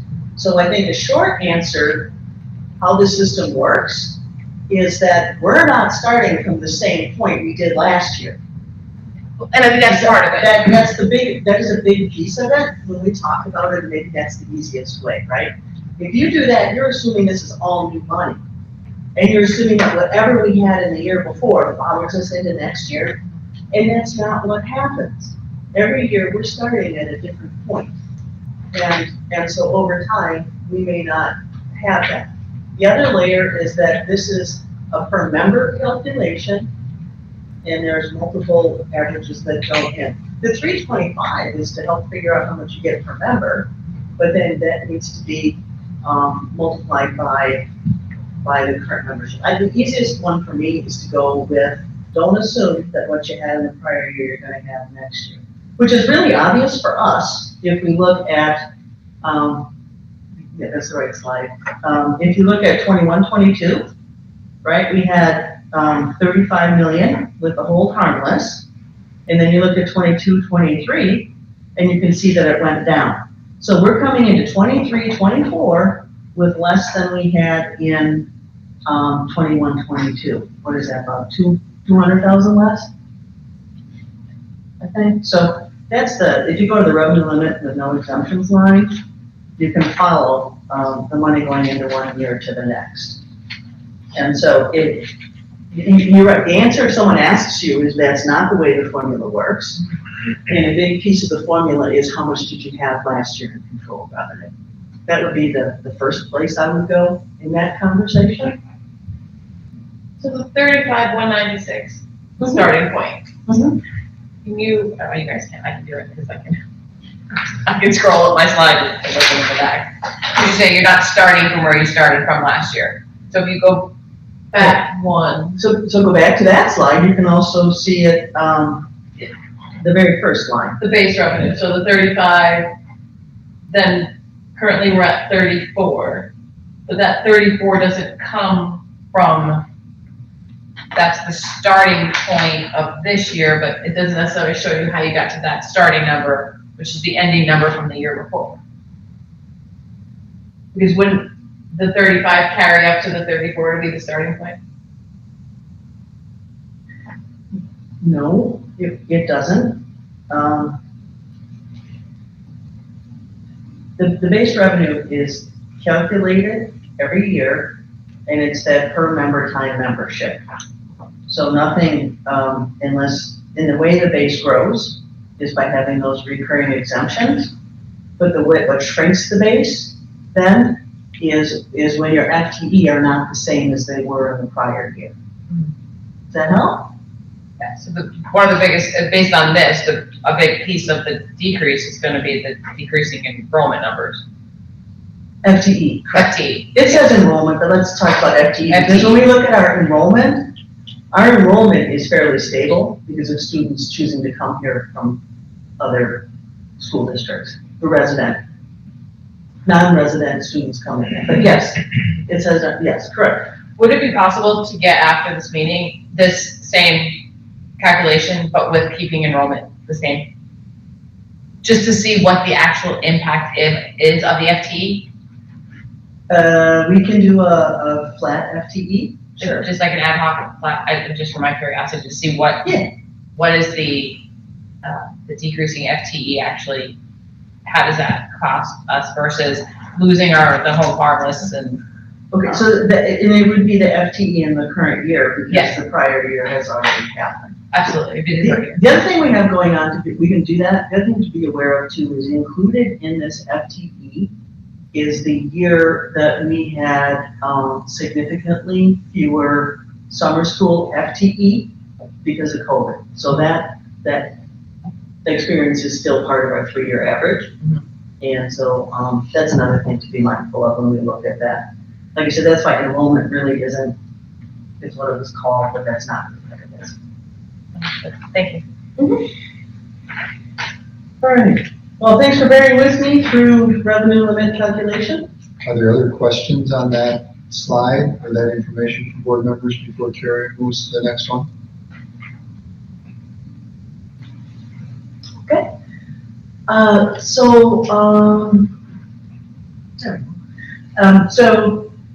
We had the spring outlook, which I shared, and we have the preliminary budget that's here for you to approve tonight.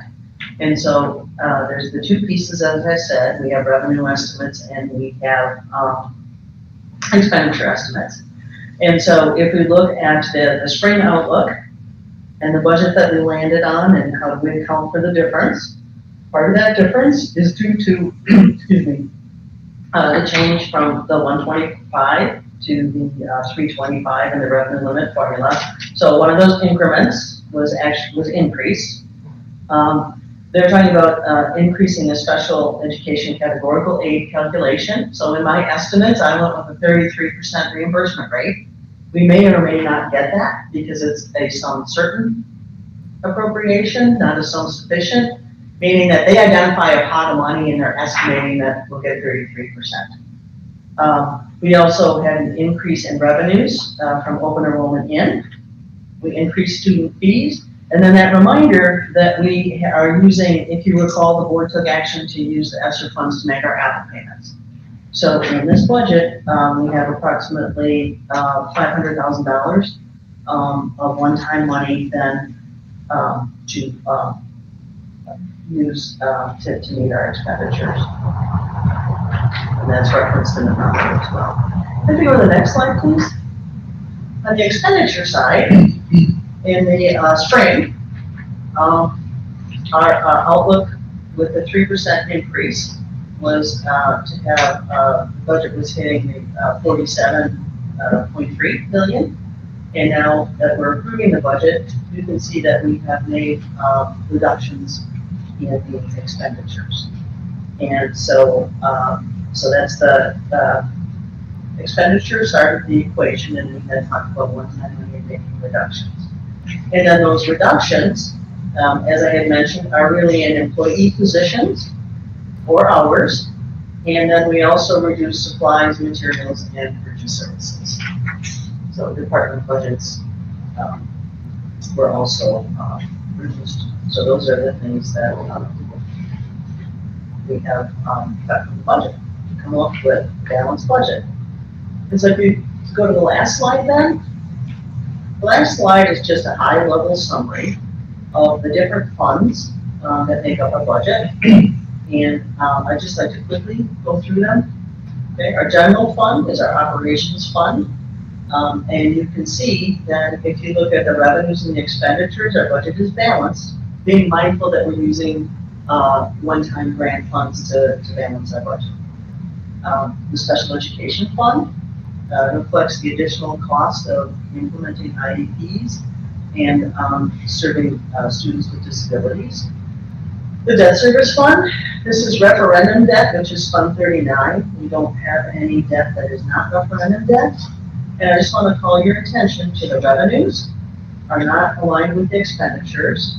They will not be directly aligned typically because of the timing of payments. But also, from feedback from the committee, we're looking at keeping our total dollars levied flat. So we don't try to roller coaster that we have talked about before. So at this time, there are additional funds levied into debt service for future payments. And we'll revisit that when the aid estimate comes out, but the goal is to target the flat levy dollar amount, if not slightly increasing. And then we'll also look at the mill rate. But we'd like to schedule a meeting in July then to kind of review where we land when the aid estimate comes out. And then we have the capital projects fund. The 40s are that. 46 specifically is called the long-term capital improvement plan. And those are funds that we are able to set aside, get state aid on them when we set them aside.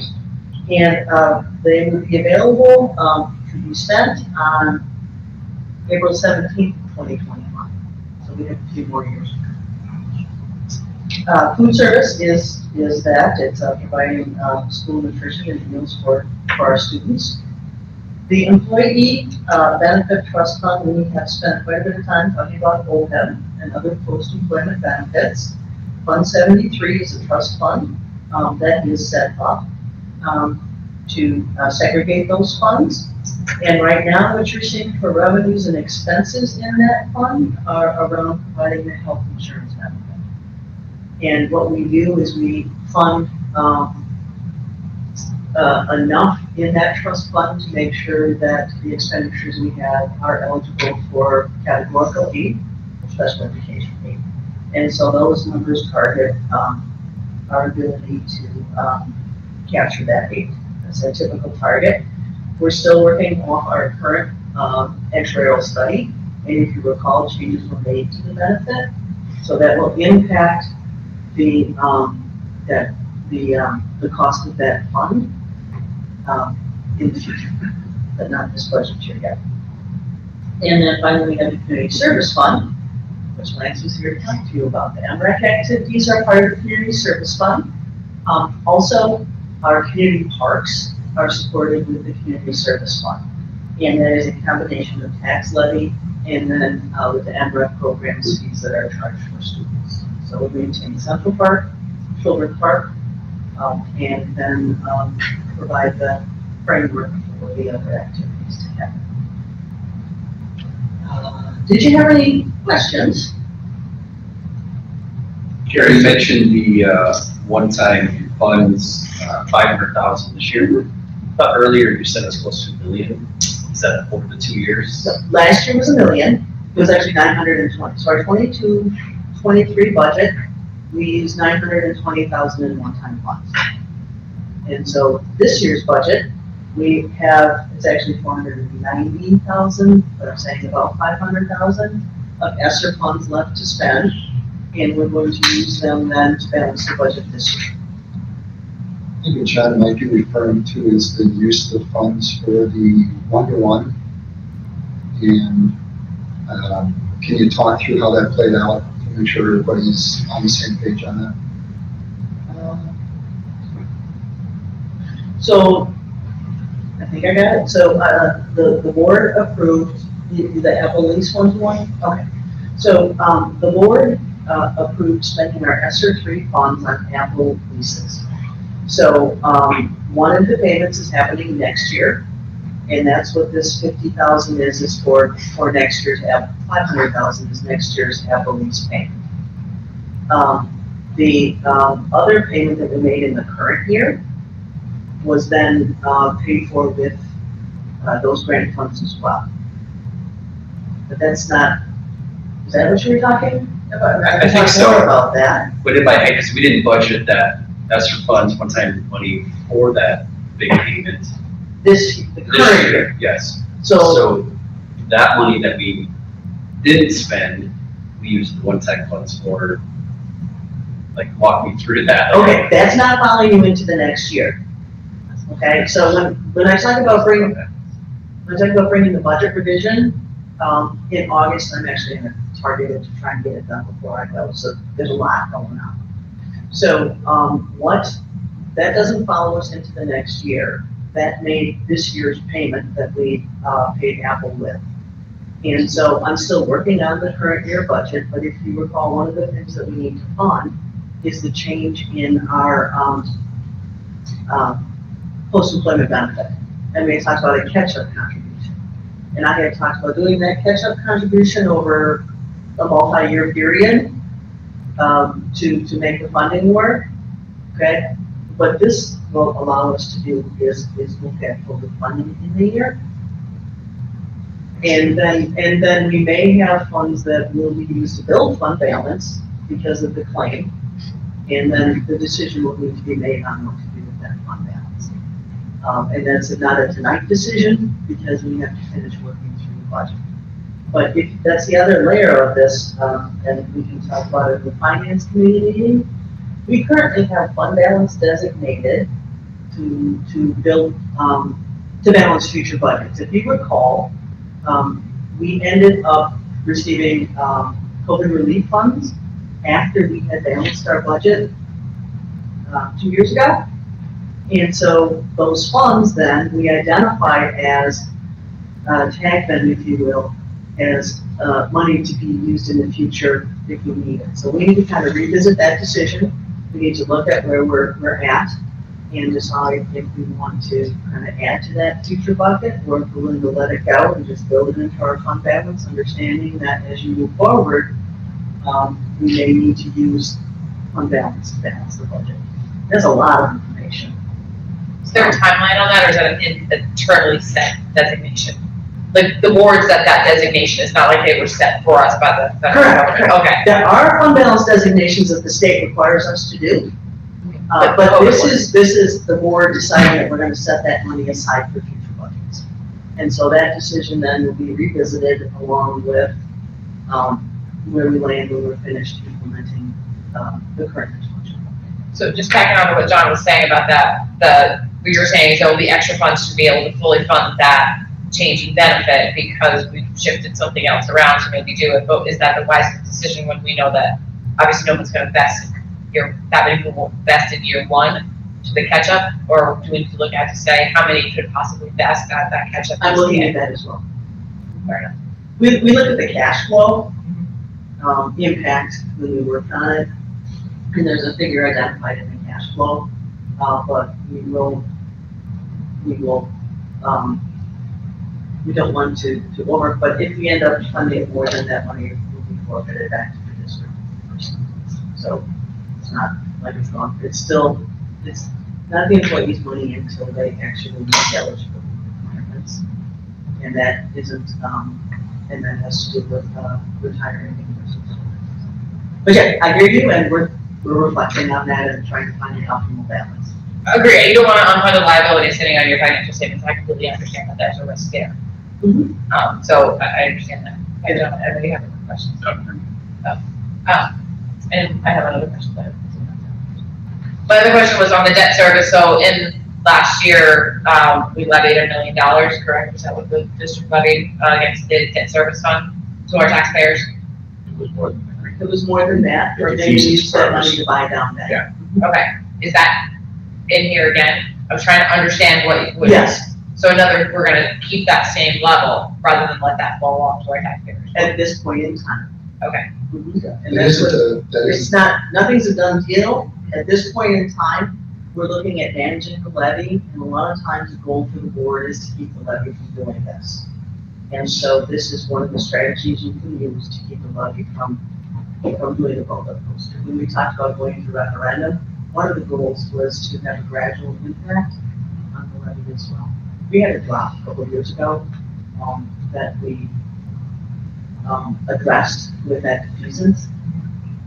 So the board isn't making a decision tonight on whether to levy that additional amount. It's built in to the preliminary budget as a holding place in case that decision is made, but that decision will be made in October. Second meeting in October.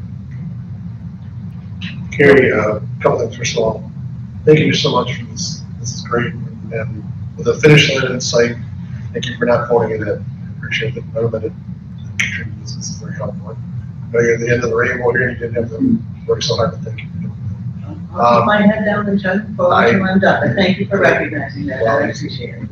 It's a very crucial time for the district, so I appreciate the efforts. Just real quick, so I'm an IT guy, I'm sure you get the numbers right. Is slide 8 a good way to say if the governor's budget had to come through where you stated $125 per vehicle, it would have been 44 million, and then now with the 325, it's expected revenue is 46 million. Is that a fair way to compare it? It's not all attributed to that. But it's a piece of it, yes. With all, and the other bullet points that are there. Yes, and if we focus on the revenue limit, we actually are getting the additional 300,000, where it is under the prior estimate, we were gonna have all of that. Okay. So 300,000 is a great way to say kind of what that 325 means to us. So is that fair? Okay, That's accurate. just so I can articulate that with somebody else. Sorry. It is more money than we had anticipated at the 125, but we're still standing on the fiscal cliff, for lack of a better way to say it. But yes, we're in a better position and the cliff might not be as tall as it was. I think that it's an important point, Ed, and I think it's important, Carrie, that you highlighted that, because although the 325 is more than the 125 per pupil that we had built in our projections, we built that in because of 14 years of the state not keeping pace with inflation and many times not having any increase. We know that the 325 per pupil extends that 14 years of not keeping up with inflation to 16 years of not keeping up with inflation. It's 2 more years from the state of increases that are below inflationary increases, and it's frankly, it's disappointing, and not just to people across the state, the level of priority that the state puts on public education across the state. Significant priority to private schools and voucher schools, but the level to public schools is a disappointment, I would say. Yeah, I would agree with you. While I'm grateful for the bonus money there, and that's going to help, it came at a really good time, and it's not going to get worse amount. It is not enough. We need a lot more. It's a little bit too little too late. Just want to make sure that we accurately say it's a great thing. We're happy to have it, but it isn't solving all the problems. Another narrative to think about is that the state put $1 billion in education. And of that $1 billion, we're seeing in 1 year less than 500,000, right? And so that $1 billion includes property tax relief. And it includes, I believe, the school levy credit. So, yeah, it's $1 billion, but what all is it going to? And is it spendable money for our district? And what's spendable for us is that 330 in revenue limit authority and increase in the special education categorical aid if we get it. And there's a couple other aids out there, but not significant appropriations. One other important thing to note on that topic, Carly, if you go back one slide from where you are right now, in the bottom right-hand corner, Carrie has that 329,826 circled, and if you compare that to our total revenue limit with all exemptions from the previous year, from this current year, that 38,142,427, that's less than a 1% increase in our total revenue limit with all exemptions. And I think this is a question, more of a statement. I spoke numerous times about the neglect from the Assembly and the Senate for public funding of education. I called a couple of representatives regarding our ineligibility for the low revenue ceiling of $11,000. I spoke with Scott Johnson's office. He's the 33rd Assembly, from the 33rd Assembly District in. His staff person is sympathetic.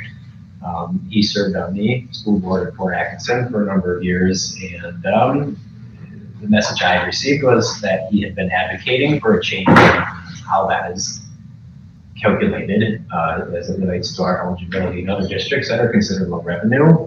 He had suggested, or the staff person suggested calling Terry Katzma, who was Assembly co-chair of Joint Finance, and I called and had a discussion with staff person there, and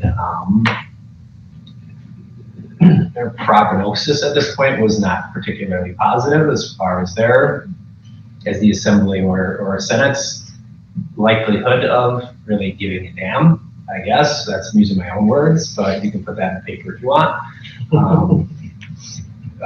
Please excuse me as the board, like that is not my thoughts. Yeah, you can attribute it to me. It's just very, very frustrating to continue to try to do more with less. And even in cases where there's some benefit, it's really negligible at the end of the day. That's all I got to say about that. any other questions for Carrie and her budget presentation? So if there's no more questions, can I just highlight Oh, two things? absolutely, I didn't mean Okay, to no, that's preempt you. fine, we're ready to roll, thank you. Inboard docs then, is included, the preliminary budget by fund, that I brought forward for, you to approve. But I also want you to know that also in board docs is an explanation of, what is included, in these different descriptions. Okay, so this is a high-level description, and then there's also a document that tells you what's included in that description.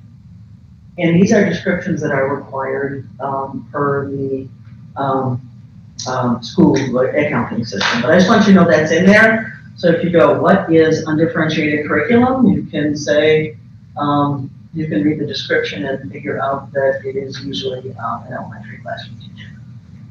Okay, and then, 120 is regular curriculum, which is, a very large, area and includes, reading, and then, you can take it from there. You don't need to, continue. So if you don't have any, further questions, there is a recommended motion in board docs. I'll make a motion to approve the 2023-24 preliminary budget as presented. Second that. Thank you. That motion from Rick is seconded by Dave to approve our preliminary budget. Are there any questions? All in favor of approval signify with aye. Aye. And opposed? Thank you, Rick, and your motion, and thank you, Carrie. Thank you, and thank you for your participation and active engagement in the process. I appreciate it.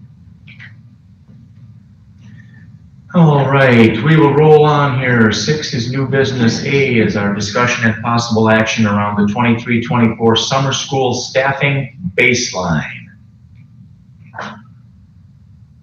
Okay, for last year and this year, similar with identifying and working through that summer school staffing baseline.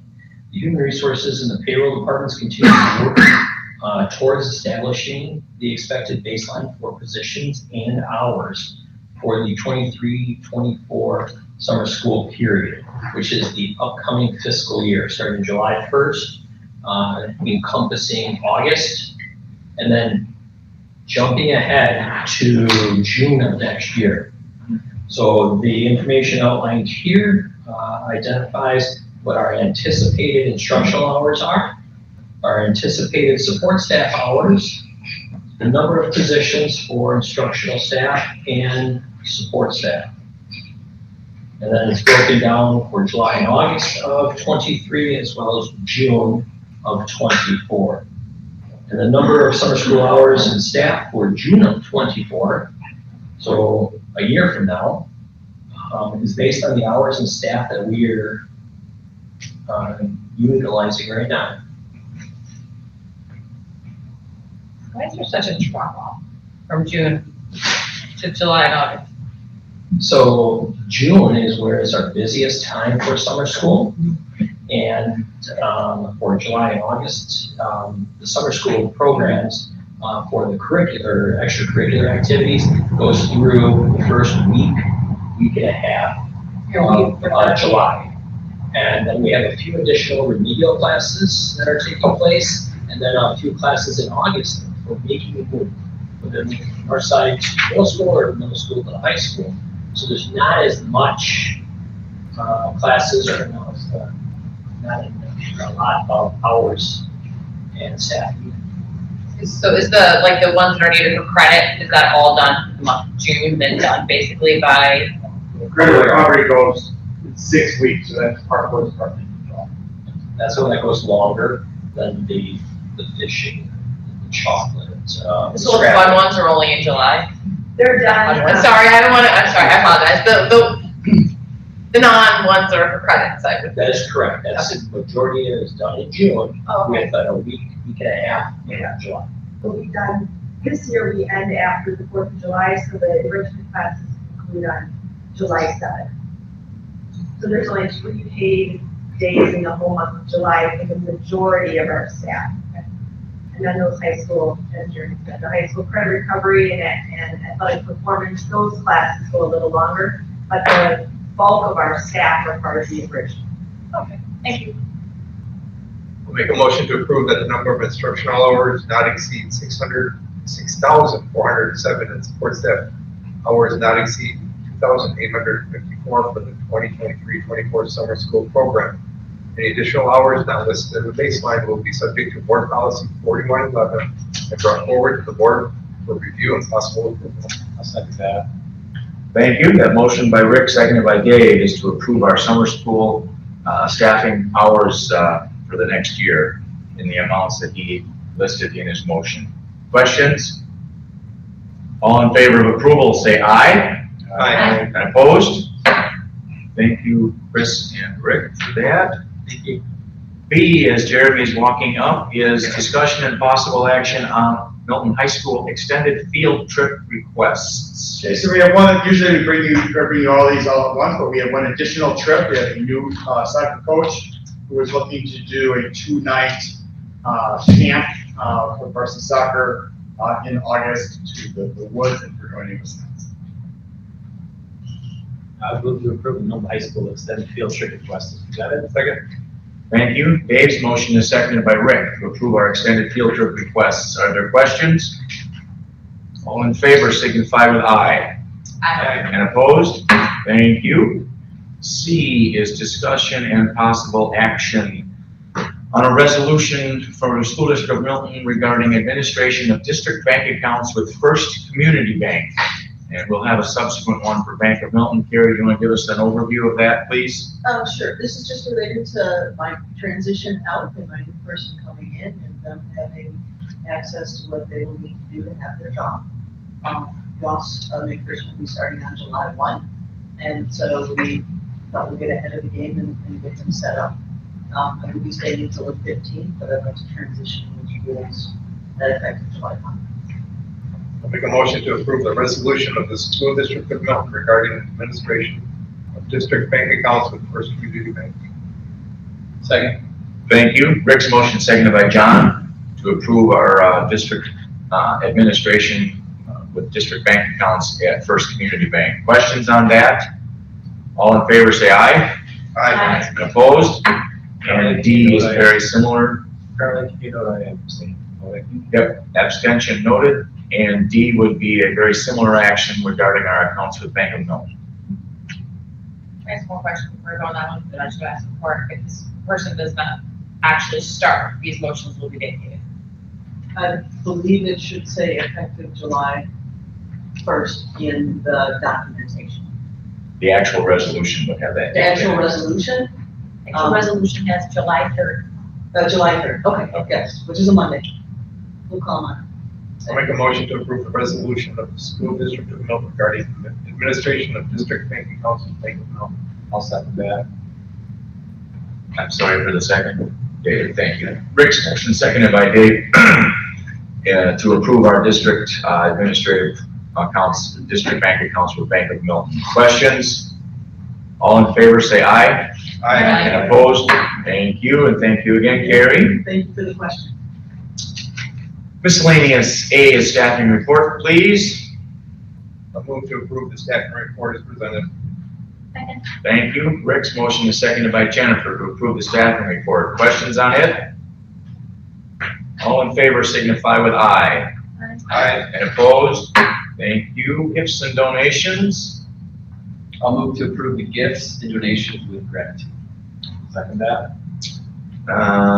Thank you very much for that motion, John and Dave, and it is noteworthy to point out that that list is $113,000 this month, so it's exceedingly generous, as it always is. So with the gratitude of the board, all in favor of that motion say aye. Aye. And opposed? That clearly passes. And we're up to meeting dates. Rich? Couple of different upcoming meeting dates that are already scheduled. We have our next regularly scheduled board meeting on Monday, July 10th. Between now and then, we have a HR committee meeting for MEA negotiations on Friday, June 30th at 7 o'clock a.m. We have a strategic planning committee meeting scheduled for Wednesday, July 12th at 8 a.m. And we have our core data workshop scheduled for Monday, August 7th at 6:30 p.m. We will be looking to schedule, or we need to schedule a policy committee meeting for early August. So I don't know if we want to look at possible dates for policy committee tonight, but we'll need that scheduled in early August. We can either look at some possible dates for that right now, or Carly can reach out to policy committee members. Chris, you had shared the need for a HR committee meeting. That is correct. What was a potential date for that? We were initially talking about a possibility of July 5th, right after the holiday. I have to work on the 5th. So it had to be earlier. Do you have a day off that week? This is work. So then it wouldn't, the reason we were looking at the 5th was tied to your typical schedule, where the Wednesdays are more flexible for you. So it wouldn't have to be tied to the 5th, but we would like to have it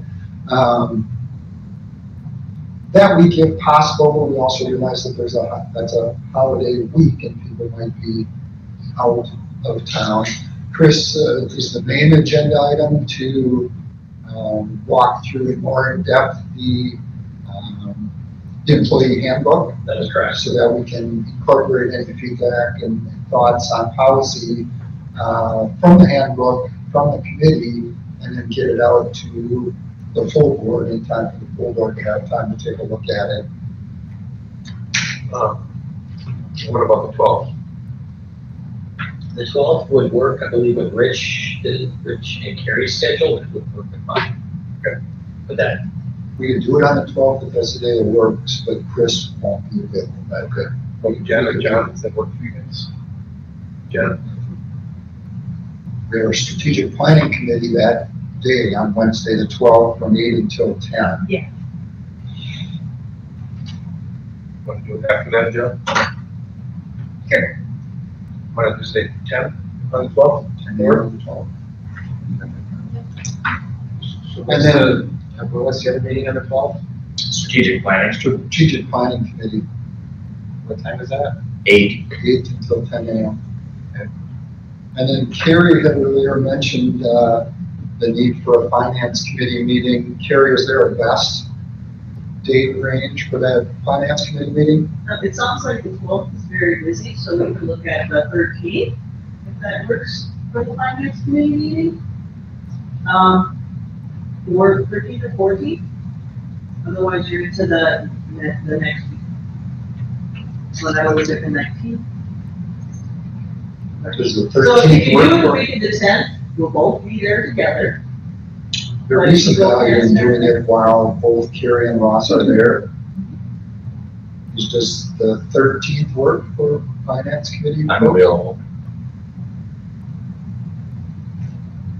John? After 11:30 or before 10:30. Dave? Tentatively, I can make either of John's. I'm sorry, Dave, I could. Tentatively, either of John's availability. Either is workable, he Okay. said, so. Noon? Should we make noon? Does that work? Finance committee. Noon it is. You say the 13th? 13th Yes. of July. We're out to for day. Yeah, there we go. There we go. Good on dates? Yes, that's everything for upcoming meeting dates. Okay, we are up to the point where I will entertain a motion here in a minute. I'll read the verbiage and we'll have a closed session. And we will reserve the right to return to open session for actions that would be necessary depending on our discussion in closed. So pursuant to a motion subject from state statute 19.85 sub 1 C and E and section statute 1982 sub 1, which is considering employment, promotion, compensation, or performance evaluation data of any public employee over which the governmental body has jurisdiction or exercises responsibility, and deliberating or negotiating the purchasing of public properties, the investing of public funds, or conducting other specified public business whenever competitive or bargaining reasons require a closed session. Subject matter will be professional staff compensation and review of negotiations with MEA and next steps. So moved. Thank you. Rick's motion seconded by Dave. Roll call vote. Ed? Yes. Jennifer? Yes. Joe is yes. Rick? Yes. Tracy? Yes. John? Yes. And Dave? Yes. We are in executive session. Please, Patrick, vote.